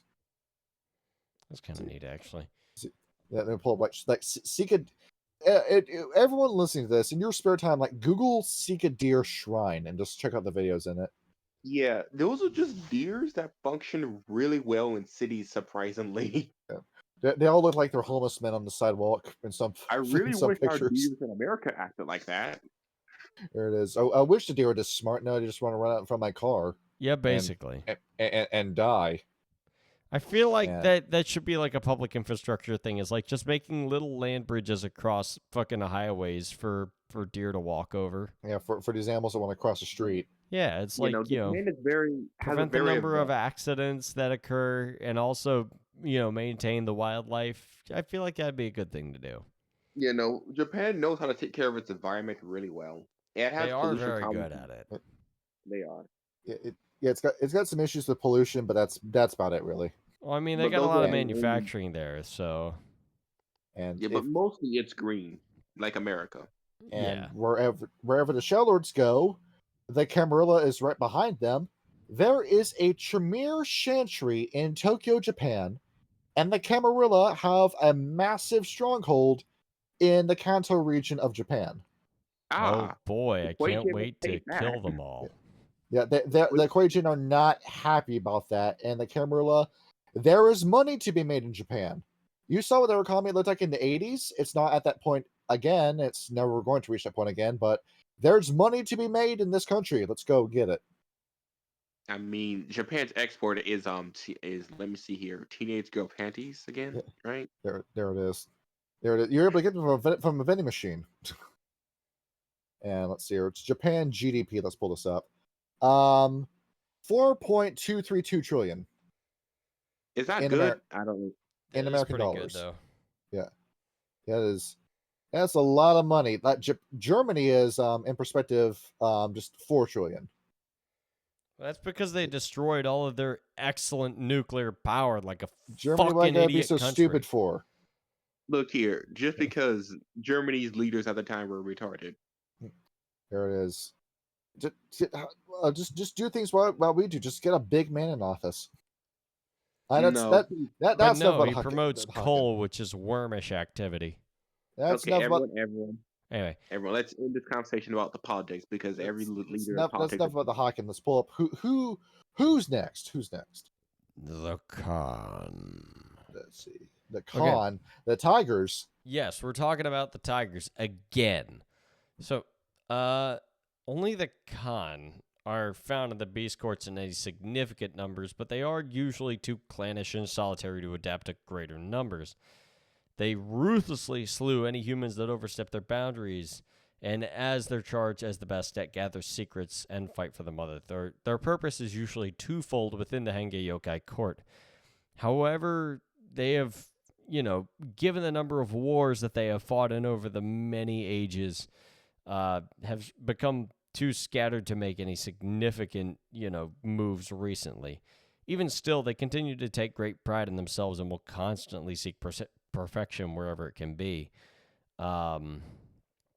They formerly, as we discussed during the Bastet video, were organized as a sultanate, and since then have become very isolationist as their numbers have severely dwindled, and are usually unfriendly and solitary to other werecats. Given their more regal stature in the court of Bastet, serve as champions or generals. They are, by nature, fierce warriors, but unfortunately cannot naturally step sideways without the assistance for rank 4 gift. And for that, we'll actually try to make allies with people who can consistently step sideways. And, their renown system is very similar to that of a Ragabash. As for their population, they are dwindling in number due to the number of wars they keep finding themselves in. Even to the point where they're desperate enough to creep into Chinese tiger breeding operations.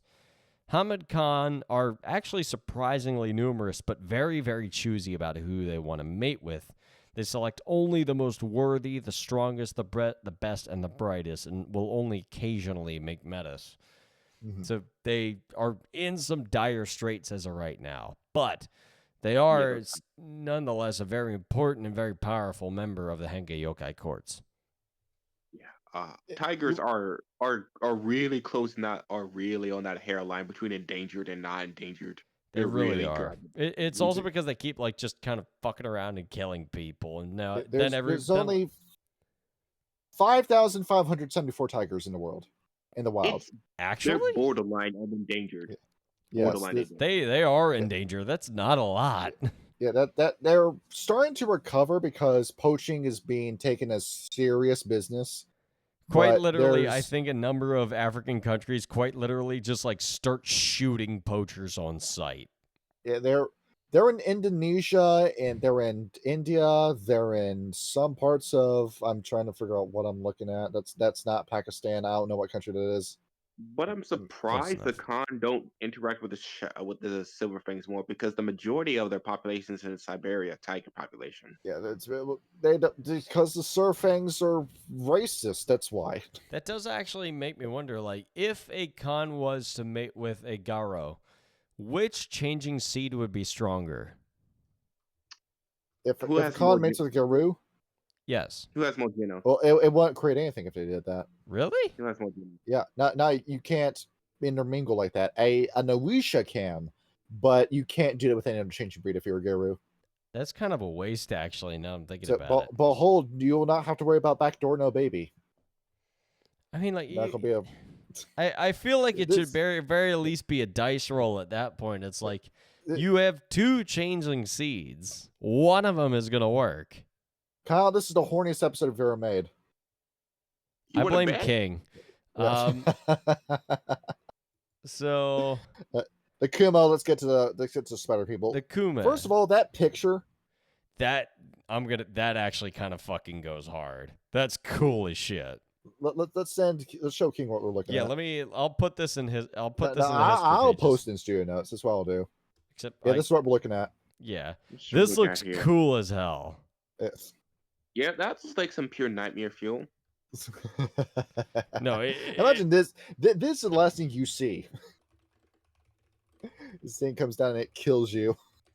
Let's be real here. If something like this appeared in anyone's house, that is immediately saying, I don't own this house anymore. I don't care if this is my last year payment. I don't own this house anymore. I like to follow the Russian Badgers theory when it comes to something like this. It's like when you see it's like when you're playing Earth Defense Force 5. They're learning, a valuable lesson about home defense, and I am learning a valuable lesson about trigger discipline, that there should be none. Kume comes into your house, bust out the gat. Easy. Yeah, the moment, two things are going to happen. Either you're moving or that house is going to be full of bullet holes. There's no way around that. No, you gotta call an exterminator. Yeah. It's like the episode of Family Guy where Brian has fleas, so they send in a SWAT team and they just shoot up the house. Anyway, so this reminds me of one thing. What's that? I found it on YouTube, or was it fucking Twitter? But basically, this guy made a whole entire short saying, you have a problem with spiders? Shrink yourself down to the size of a spider. Find a female spider. Charm the female spider with your dance moves. Impregnate female spider. But be careful, spiders are known to eat their mates. Kill the spider. Then train your spider children to the point they can fight in combat. Then come all the way back and kill the giant swarm of spiders on your car. Well, this just got sexy. I have no idea how the fuck that works. That's I don't know. I much prefer like when like an army of ants destroyed an entire hornet's nest, and so the guy started like giving stuff to the ants because it's like, they killed the hornets, so it doesn't matter. We'll venerate our ant saviors. Tell us about the Kumo. The Ugre spider. The Kumo are interesting in the fact that they're evil. Ananasi, but they all directly follow the dictates of the worm. They are wormish Ananasi. And they terrible people. But interestingly enough, they are still highly intelligent, very inquisitive. And, 3 allied families of the Kuno have killed and corrupted their way through the lands of the East, each family attached to a particular totem of the worm, and they've made it their personal mission to convert or eradicate all of the other Kumo who refuse to join them in a vision of enshrouding the world in dark webs. And they actually have like a number of different families, almost like separate camps of the Ananasi. You have Marawa's children, or Marawa's brood, who are basically just forces of death and destruction. They are, the calamity worm. The children of Naro, who are curious and wise, but lethally cruel. The blessed of Rati, who are capricious and lustful. They're Setites. And they are scattered all over China, Japan, and Southeast Asia. They are the main forces of the worm there in that region. Although being creatures of the worm, they do tend to lead somewhat solitary lives. They hang around a lot in abandoned places. Usually when it comes to like how their moots work, it's the oldest Kumo in charge. And if ever there is a dispute between Kumo, then, all the children involved in the discussion will build an elaborate maze, and whoever bests the maze first will, be dictated as the winner. Being forces of the worm, specifically if you are a blessed of Rati, they mate eagerly and indiscriminately following the worm's human wave tactics. The more of them that there are, the harder it is to defeat all of them. And thus will have little interaction with other Shen, as they're too busy just spreading the corruption and defilement as much as they can. Being forces of the worm, the Kumo are not born into auspices, but most of their stat blocks are going to be treated as Ragabash. And much like we discussed in the Ananasi video, they will have a blood pool similar to vampires, but they only begin with 2 willpower, so they are not the strongest things out there. You remember that caste system we had? Well, follow that caste system. That's what they got. Yeah, basically. Okay, hold on. Let me just step in here a little bit. Having 2 to 3 willpower is the average for a human, anyway. Yeah. It's not too unusual, but it's you kind of think there'd be just a little bit more with the Ananasi. Yeah, there should be, but there really isn't, which is, Now, here's the thing with them. If they're directly venerating the worm, then why are they considered to be, playable in this module? Well, it's because it's a whole case of know thy enemy. They know that the Ananasi here, the Kumo, are spies of the worm. It's a big dick move, they say. They say, let's invite these guys to our parliament. Let them attend meetings. Let them see how we operate, so we can show the worm and the Yama Kings that we're not scared. We know that they know what we know, and it's not going to stop us. That's the whole motive behind inviting the Kumo over. And occasionally you do get that one smart Ananasi that's more about the balance worm than the triadic worm, but you remember the Kumo are very easily tricked because the voice of the balance worm sounds very similar to the voice of the defiler worm, and you tend to mix the two of them up. So that's the whole reason as to why the Kumo are here. Yes. So, moving on from them, we are going to have the Naga. Now, we had the Naga video as well. I honestly really like the description of the Naga in this book. The Naga are the judges of the Hengeyokai. They keep the balance. They enforce mandates when others fail. They are lethally efficient, and secrecy supersedes all other derogatives. But the neat thing is that they are warrior poets, almost like assassin poets, actually. The Hengeyokai, when the Hengeyokai mentions the breed at all, they do so with a poetic metaphor. The lengthening of shadows, the sighing twilight, the hush of the river. The Naga take upon killing as an artistry, something to be done with great precision if done at all. And, of course, in doing so, they enjoy other arts, poetry, sculpture. They balance their acts of destruction with pastimes of creation. They are the picture of swearness. They are hard, but they are fair. They will destroy what needs to be destroyed and create what they believe needs to be created. And for that, I actually really like how they're depicted in this book. And, they have taken, savage losses during the War of Rage, and, such wounds have been very, very slow to heal.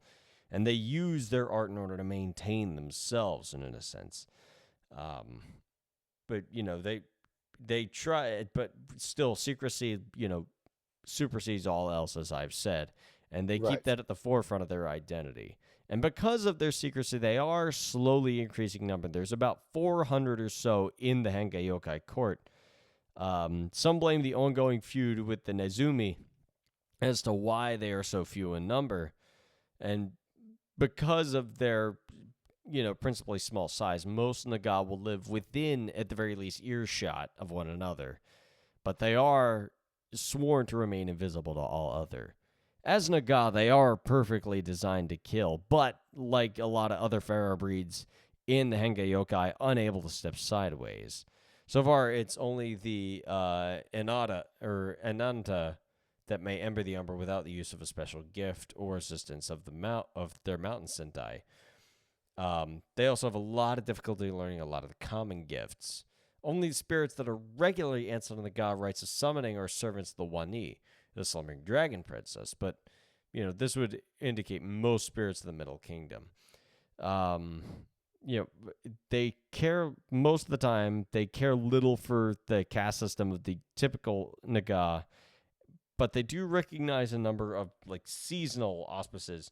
And the starting range, is different depending on which season that they are born. But, they gladly follow the way the Emerald valued. They even take auspices as necessary. They make agreeable, if silent and sinister, companions when they serve in a Sentai, and are very, very professional courtiers. They do what is required of them, and, it's what they ultimately serve to do. They exist for a very, very specialized reason. They will fulfill that reason for being. There we go. So, yeah, more... King, you didn't really miss anything while Discord was glitching out for you. That's more standard snake people stuff. Like what we already discussed in the Naga video. This is what they're already doing. Essentially. Yeah. All right. And who's next? That's very much the same with the Nazumi, or the ratkin. Rats. They work diligently. They prevent villages from growing too fast. They destroy food stores. They wore away at home foundations. They brought diseases. Even when the Impergium ended, they knew that one day they would have to finish the job.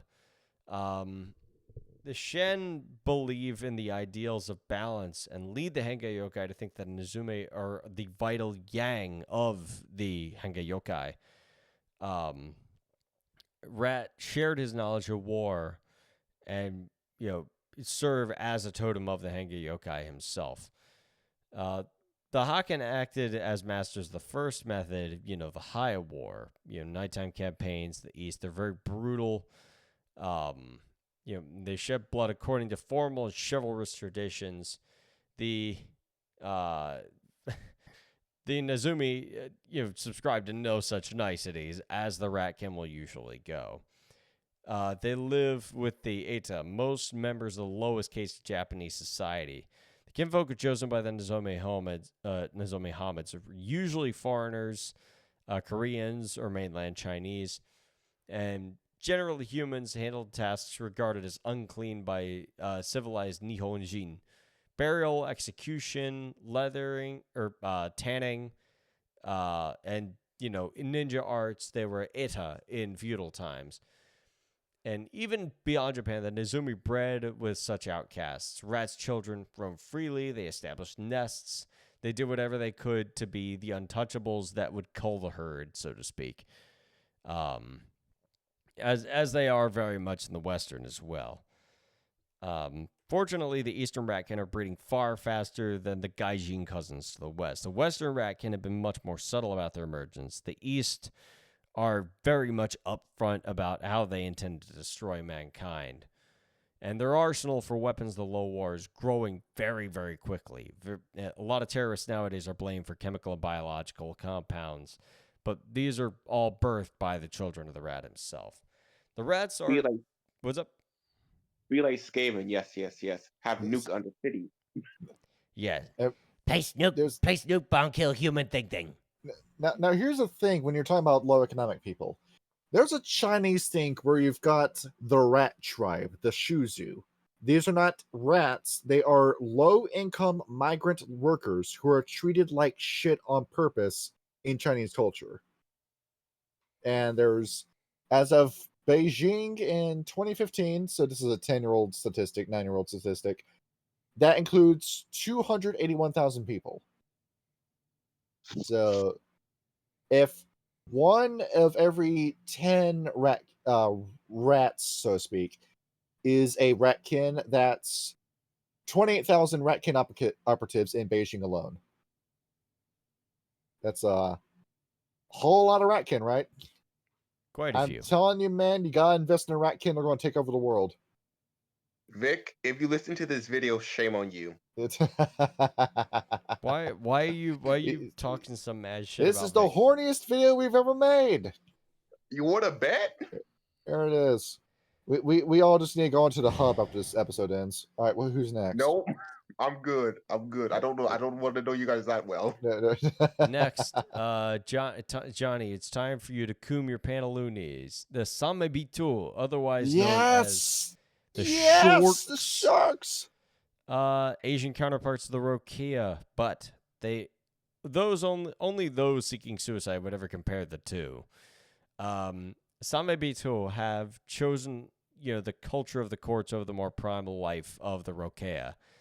And they, after long years of exposure of, the teaching of Mizuchi and Shong Lung, to say nothing in the tapestry, have removed themselves from the Rokea. But it is little more than a veneer, despite their life amongst the other Hengeyokai. They are still fierce predators regardless. The ancient savagery that is the were-shark still lurks underneath their refined outer skin. Because of Mizuchi's personal magnetism, some stern looks from the Shong Lung, and perhaps a little pressure from the Tiandi and his servants, the Same-bito, have taken the code of Mizuchi to heart, at least on the outside. They are still fierce and determined. They're very anxious to prove their worth and live down the stereotypes of the rest of the Rokea. They aren't very interested in the politics and squabbles of the other Hengeyokai, but they still overall, say that it is their duty to protect, Mother Gaia. And, they become furious if any of their homes are threatened, as they should. But like the Shong Lung teachers, the Same-bito pay honor to Tiandi, the Lord of Thunder, the vassal of the mighty Dragon Kings. But unknown to the Shong Lung, the Same-bito also honor their ancient father Tenoi, the great shark spirit, and he sends his children gifts from time to time, which they guard very, very fiercely. Contrary to what others may think, the Same-bito are a rather gregarious tribe that congregate in slews of anywhere up from 3 to a dozen different Rokea. And in this aspect of pack hunting, they're very similar to Garo.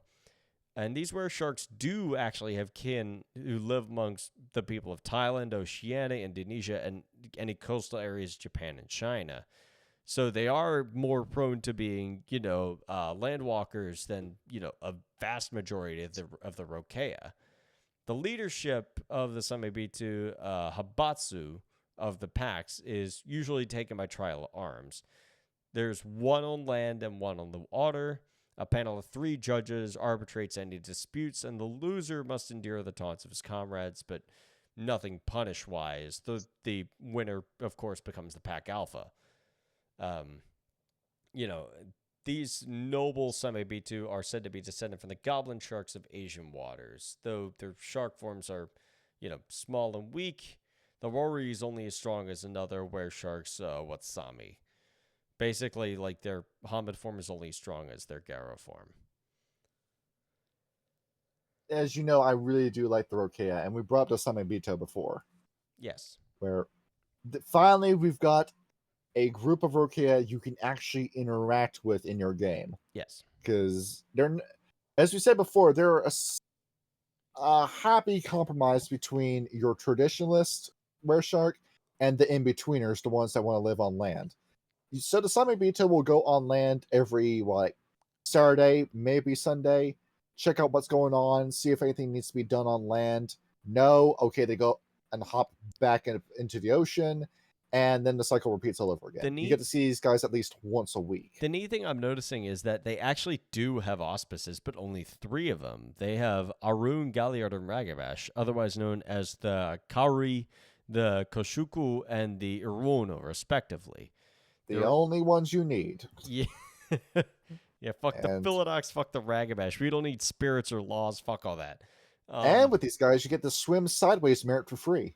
Yes, that is kind of nice. Like, fantastic. Honestly, the biggest flaw of the Rokea is circumvented. Yeah. I was about to say circumcised. No, that's something this is your entirely... fault, King. I'm thinking about dicks now. Wait, what? This is your fault. I didn't do that. So quick, pull up the video of the carrot and the mini guillotine from Men in Tights. Also, Johnny, let me make this real quick here.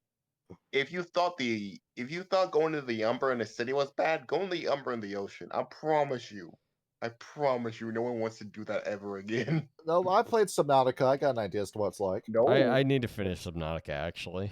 And no, I do not want to run into a Leviathan. Thank you very much. No, that's waiting for you in the Umbra. Just bring a gun, you'll be fine. Bitch, what do you mean a cannon? Yar har. Just blast some ailstorm and just dive under the ocean. It'll be fun. No, wait, hold on, guys. Hear me out. Yes. You're a changeling game, but you summon a pirate ship from the dream. And there it is. That'd be so much fun. I would be listening to Ailstorm the whole time. And what you have here, you also have other myths around China, like the Jiao Long, which was this half shark, half crocodile dragon that was sitting in the ocean. I was wondering about that when I read that. I'm like, who is Xiao Long? Yeah, that's what it is. It's the Chinese Kraken. Oh, okay, cool. Yeah. And on top of that, you want to know where you can find the Rokea in Japan specifically? Okinawa. That's where you want to go. I mean, really? That was that's where they are. They have a. This isn't official, but I'm saying it's official. A history with the Ryukyu people of Okinawa. That's their kinfolk. So the indigenous tribes of Okinawa. I don't know. I kind of like the idea that since they inhabit Indonesia and Oceania, that they're very tight with the Maori as well. Yeah, when you vacation Okinawa, they have a whole swimming with sharks program you can do there. I mean, you can do that in the Caribbean, though. Yeah. I always forget this fact about Japan. Everyone else calls it Japan, but you're from Japan, you call it Nepal. Yeah, Nepal. because you're three different people occupying 3 different lands. You had the Ainu people, Nippon, and then Okinawa with the Ryukyu people. The Japanese people would say we're citizens of Nepal. Fuck. Yeah. Yes, they get Nippon. very mad when you call them Japanese in Japan. I mean, they know better than us, so I mean, they fucking live there. The Japanese know everything. The Japanese know how to run an economy. No, the fuck they don't. Anyway, so finally, the most based of all, the Tangu, because they're Tangu, so they're based automatically by virtue of being Corax, so they're based. So the Tangu, of course, have been obsessed with the doings of man. It's more so than was decreed proper, but they dutifully watch over humanity's progress as close as possible, and in the interest of fulfilling their role as the unearthers of secrets, they are Hengeyokai most familiar with human society as a whole, except maybe the Haken. They fly to the 4 compass points and return by the day's end and share everything that they know. As we know in the Corax litany, there are no secrets. The Were-Ravens take their duty as scouts very, very seriously, and wisdom freely spills from their beaks whenever they come across it. Their overwhelming curiosity is matched only by how often they gossip. They will share the greatest of secrets only with Hengeyokai, though, and they're often willing to barter minor gossip with Shen of all sorts. They've even passed on some of their knowledge to humans as well. It's said that the Tangu are responsible for the accuracy and occasionally inaccuracies of human myths. They disseminate only whatever gossip strikes their fancy, and they can actually admit or omit certain secrets, which is something that I think standard Gaijin Corax can't do. Priests were often the myth favorite how figures. Tangu can actually fight. Yeah. Well, no, I mean Jaden could, but it's just narrators more on the social end of things. That's why there's a reason he's called poor narrator. It's Rusty Cage, but Yeah, the reason why I make that joke is because in Japanese mythology, Tengu are supposed to be known as these master bladesmen or master martial artists. Yeah. And they all have like the masks with the long noses, and they jump from the tree and slash you to pieces. That's kind of No, cool. hold on, that's not a mask, that's their actual face. Yeah. Don't you dare. Oh yeah, they do have the long schnoz. There it is. Little schnoz on them. The schnoz, you slap it and it jiggles around a little bit. It's got jiggle fix. Yes.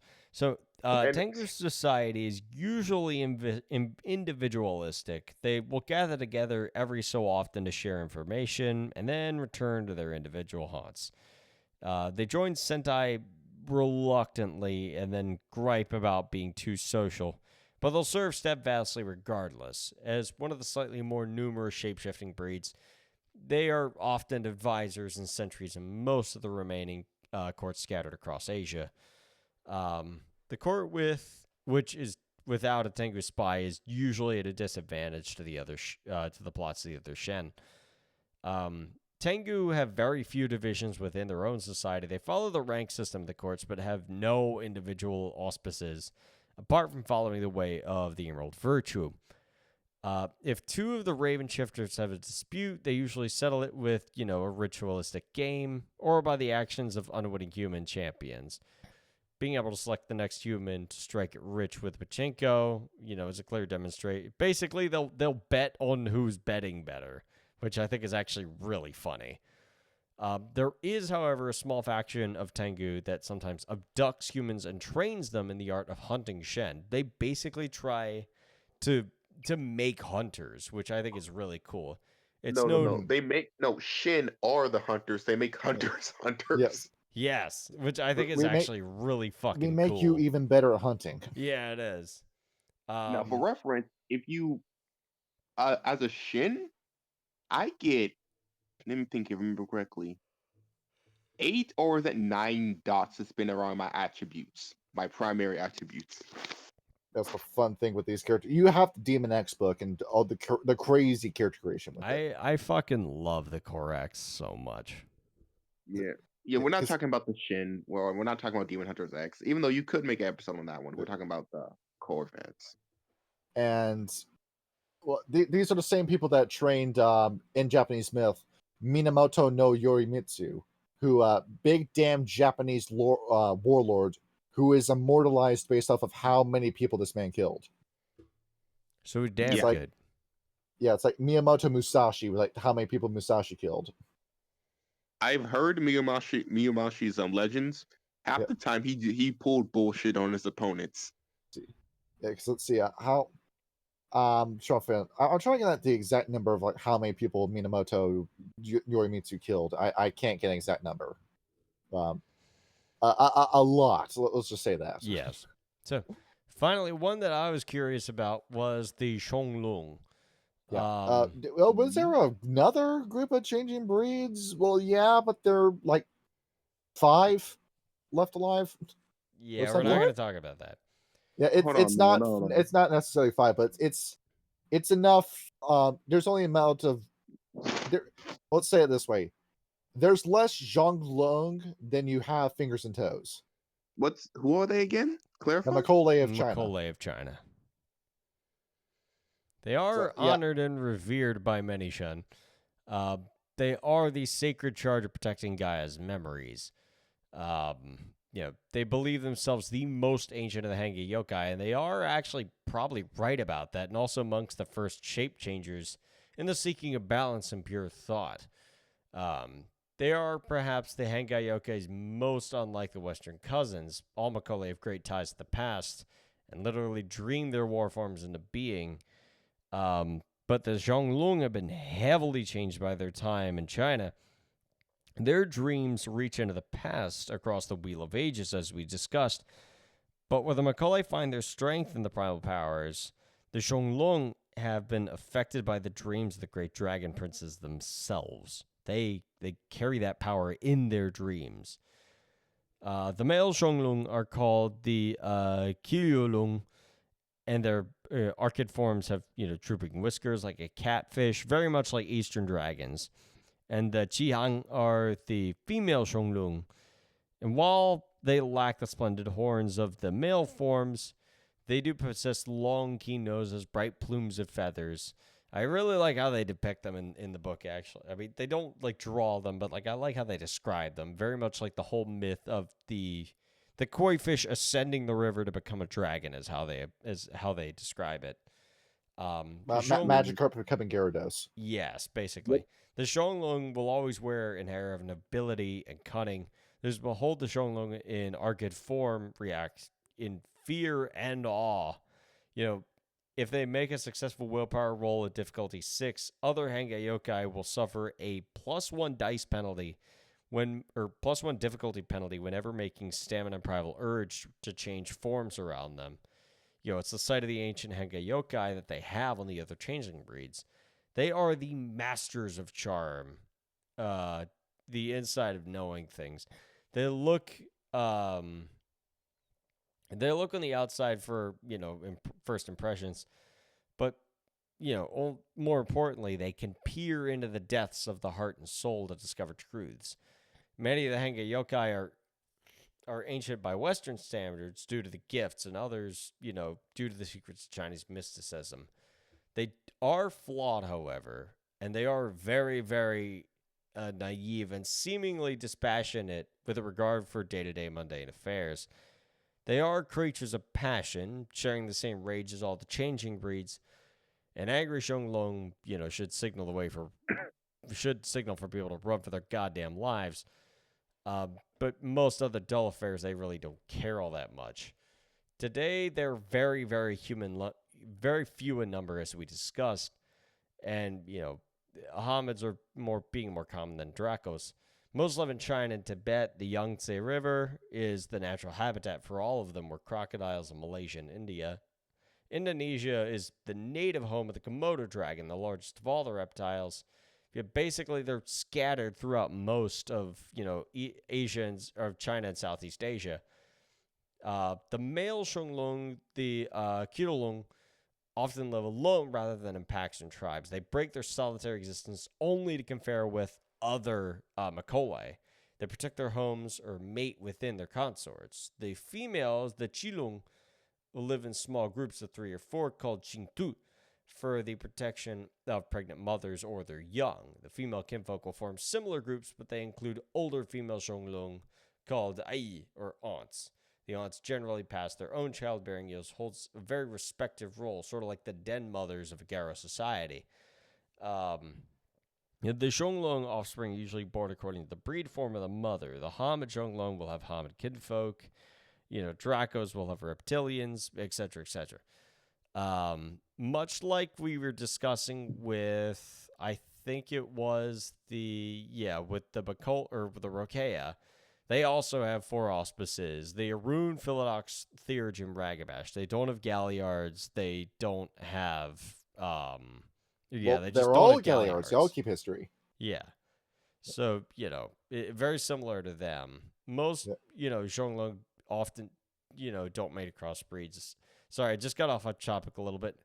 Their Why mating you is bring the Komodo dragon? There it is. Look what's waiting for you in your with your Macaulay. Okay, let me be real quick here. Komodo dragons are basically dragons on light. Yeah, if we had a dinosaur, this is what they looked like. Well, back when we had dinosaurs, this is what they looked like.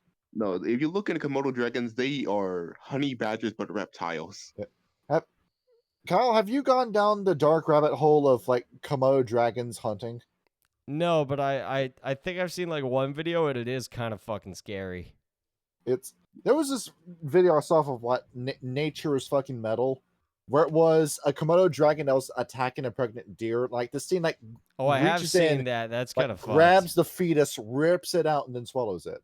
I think I have actually seen that. It's and fucked up. And there's like also like the one of like the Komodo dragon, like 5 of them got a monkey and they pulled it apart like it was a pizza, and all ate their own piece. Well, I know something funny about Komodo dragons. If they're eating something and they can't fit into their mouth, they will ram it to their throat by charging a tree to make it fit down their throat. They'll forcibly vor you. Up.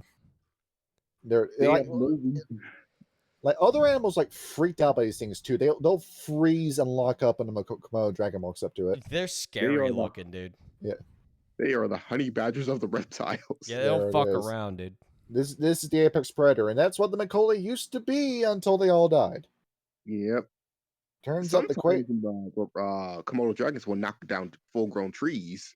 Yeah, just put horns on that, and then you have your Macaulay player character. How about you, actual Drake? I'm gonna 3D print some fucking horns and put it on a Komodo dragon. No, please don't. I mean, my buddy did that to some chickens he owned, and I thought it was really funny. He literally like 3D printed like some arms, like dinosaur arms, and put them on his chickens, and they were just kind of walking around with these arms. But Kyle, we're missing something. What is that? We're missing something. After Shong Lung, we're missing something. Are we? Where's my werepanda? You know, where are the Okamo? Okay. You did not send me those pages on because they're not in the book. They're all asleep. Well, okay, yeah. let me just see. No, we don't get a Jack Black in this book. I'm sorry. No. Hold on. Let me look at. Sorry, no Kung Fu Panda porn for you. No. Just shut him up. I'm sorry, King. You had something to say?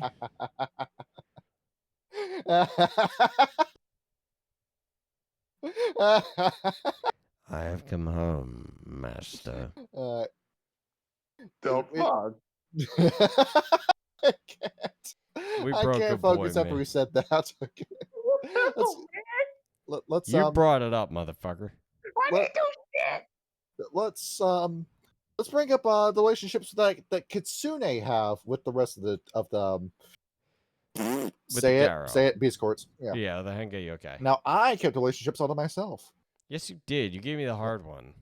Let's see. We will go over these bit by bit as they were introduced when we were going over them. We go over the Haken first, the Shadow Lords. Also, you notice in this book, the Stargazers didn't come up. Well, when was the last time the Stargazers really contributed to the war? Before the Communist Revolution, and they saw the worm kill 50 million people in China. Yeah, you've been having a finger up your ass for 70 years by this point. They're all just like in a collective fucking surrender. Not surrender. What was it? Hirano, yeah. See, stop being depressed. Fight. You got stuff to be happy about. No, I want to be depressed. Bring the werepandas back. You'll be happy when you see them again. No, the Goro should have standards. See here, the Haken. The Kitsune think they're noble, but they also really obsessed with how virtuous they think they are. These things tend to not work very well, but when a Shadow Lord stops blowing their own trumpet, they're able to be the warriors that they need to be, the leaders that they need to be. The Kitsune are fully on board with this Grandfather Thunder dude. He seems to be doing a good job with his pack. The Khan. Yeah, they're cool. They're a little proud. They want to do things their way and only their way, and that tends to get them killed all the time. Thankfully, they're starting to eat crow now. They've admitted that they're going down the wrong path, and they're taking way too many losses to keep living in their own ways. So Good. You're finally starting to listen. Besides that, cool people. BS. I thought being able to turn somebody back to life was a rank 6 gift. It's a rank 5. How easy it is to get. See how easy it is? The girl could just tell anybody this. That's not right. You chose your deaths not teaching people this gift. The Kumo, like I said before, the Kitsune know that they're snakes. This is a traitor that you've allowed in, but it's fine. We're one step ahead of them. We were made to kill the Kuei-jin. We've got nothing to worry about. The Kumo, the Anasi are not going to accomplish anything. They spend too much time fighting each other than fighting us. So go ahead, invite the Kumo over. Let them see our progress. Let them see what we can do. Though, occasionally you do get one very clever Kumo that can do way more damage than 5 idiot Kumo can do in a room. The Naga, sorry, that's a secret society. We can't talk about them. Okay, next up, the Nazumi.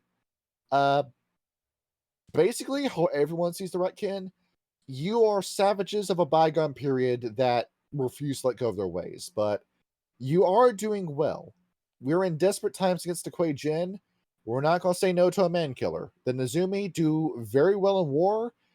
They just happen to rack up a ton of collateral damage in their operations. The Same-bito, they're not very lighthearted. They don't really like telling jokes. They're all very serious, and that's kind of a good thing. Because their business first.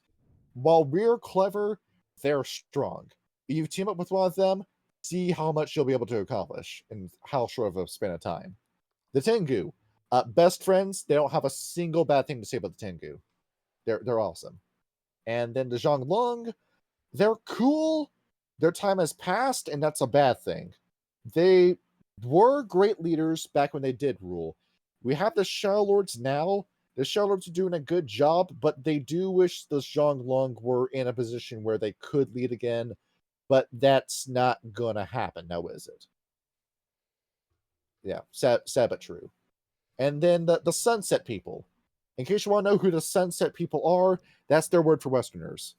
That's what they refer to them as. Oh, okay. I thought that was the leeches, so. And No. That's more appropriate and not as offensive. Yeah, the Sunset People. And it's better than calling them, like, what was it, like Laguai or something like that. Or Gaijin. It's better than called a Gaijin. Yeah. And basically just ask anyone from Asia who spent their entire life in Asia what they think of white people. That's their opinion on them.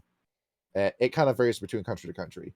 The Kuei-jin, well, they were made to kill the Kuei-jin. What do you think they think about them? The Name Breakers, it's cool you can do this, but you cause a ton of trouble with your magic. We would prefer it if you would just stop casting spells, stop being a mage. Shadow Wizard Money Gang, we love casting spells. And then ghosts, ask a man from Asia who spent their entire life in Asia what they think of ghosts. They don't like them. Have you played Fatal Frame? Ghosts are scary in Asia. You don't want to mess with the ghost. Japan has a very strong occultism to it. Yeah, where the ghost, that's a bad thing. You don't want to be around the ghosts because they tend to be very angry. Actually, you want to know something funny? When I think about it, Shintoism is actually a really good, accurate description of the actual world. The world of darkness. Oh yeah, you look at Shinto as a practice. You apply that to a World of Darkness game. Boom, you got it. You know how to play with theurge now.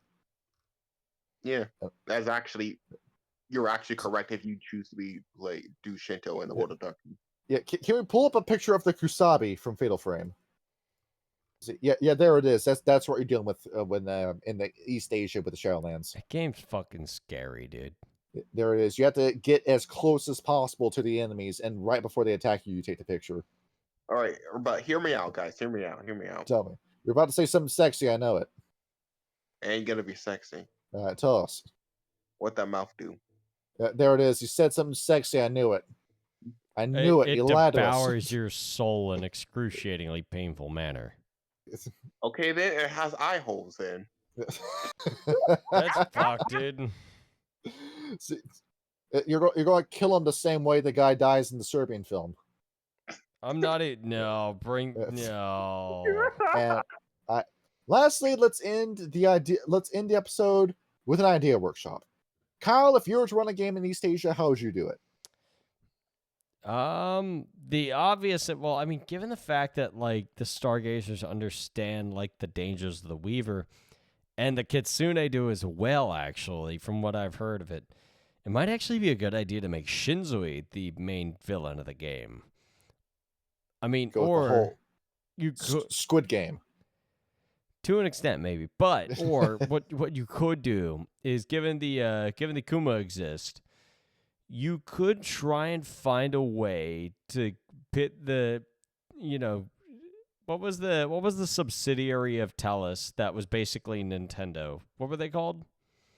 Well, I'm thinking of like Sunburst. That's what I'm thinking of. I think it was like Nikio was what they were called. Something like that. Like trying to pit the two of them against each other. Specifically, if it was going to be a Fera game. But then again, that's kind of my ideas from Rage Across LA bleeding into this. And well, it's just a good idea. There's so much stuff you could do with this. Like, King, how would you run an East Asia game? An East Asia game? Well, if I'm not going to be anime about it, then it's going to be a different feel than a Western game, because a typical Werewolf game is your purpose is to have a little bit of intrigue, but beat the shit out of everything possible. But because of how the worm works over here, it's more subtle. I would say organization control, more like base building in a sense. Yeah. Basically, how do I describe this? A tycoon game with some combat splashing in there. The goal is to make money forever. Well, the tycoon is basically you managing forest areas and preventing that shit. But yeah, pretty much that's my idea. Yeah, I got it. I mean, the only reason I play Roller Coaster Tycoon is so I can build my own theme park. So I can build my own roller coasters. It's the only reason I do it. You mean your death machines?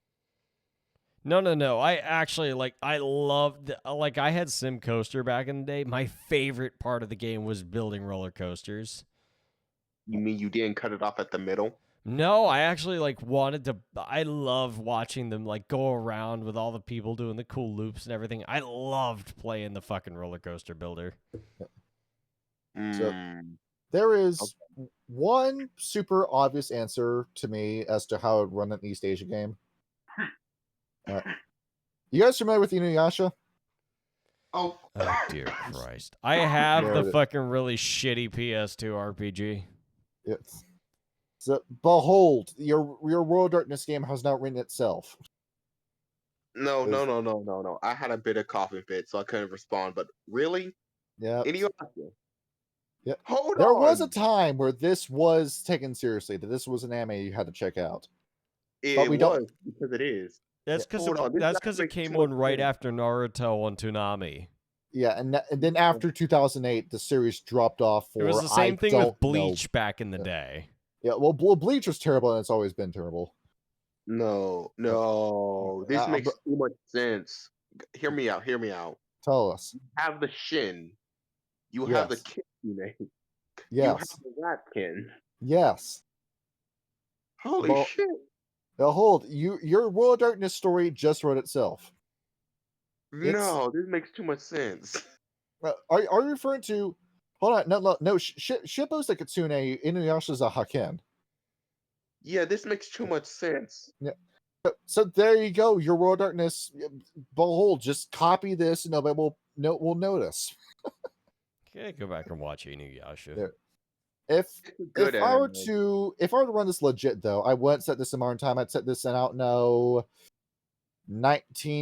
China. 1950s? Yes. Huh? During the Great Leap Forward. Yeah, preventing the Stargazers from collapsing would be the plot. Honestly, yeah, but that'd be a hard and also very depressing campaign. Yeah, seeing in the best case scenario, you would only delay the Great Leap Forward by a few years. Someone else would rise up and take the place. Oh, let me think here. It would have been Chairman Dang instead. It would have been. The 1950s in China, right? Yeah. Those motherfuckers were still using swords in their armies. Yeah, fucking like pig iron swords too that were terrible quality. It's weird how you could literally have someone that was an old man. That's an old man nowadays can tell you, yeah, I fought an army of the Chinese. They were wielding swords. You had a machine gun in one hand and a jian in the other. And be completely accurate. Yeah, Yep. there it is. That's your World Darkness meta right there too. You shoot the gun first, and then you spin a point of rage, attack him with the claw or bite. Yeah, no. During the 1940s, there was a bunch of warlords going around too. Dear God. There it is. It's perfect too. Or you could have a game set in World War II and have I don't know, a Pentex Unit 731. That'd Pentex be fucking scary, dude. Yeah. Like Sean told us about the rape of Nanking and just how the writer of that book fell into depression based off of what she researched. Where that like learning that some like humans drove themselves to do that because they saw each other as not being human. Do you know that like Japanese soldiers in World War II actually ate people because they saw them as less than human? Along with the killing contest that they would do. Yeah, it was fucked. Yeah. So yeah, just all the stuff that has gone on in East Asia and all the games you can write. Oh no, how about like a Vietnam War campaign? Hold on. If I remember correctly, there was this one village there was in World War II.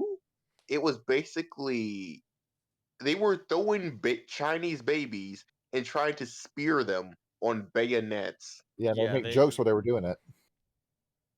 And that's the kind of shit. You want to wonder why China doesn't like Japan?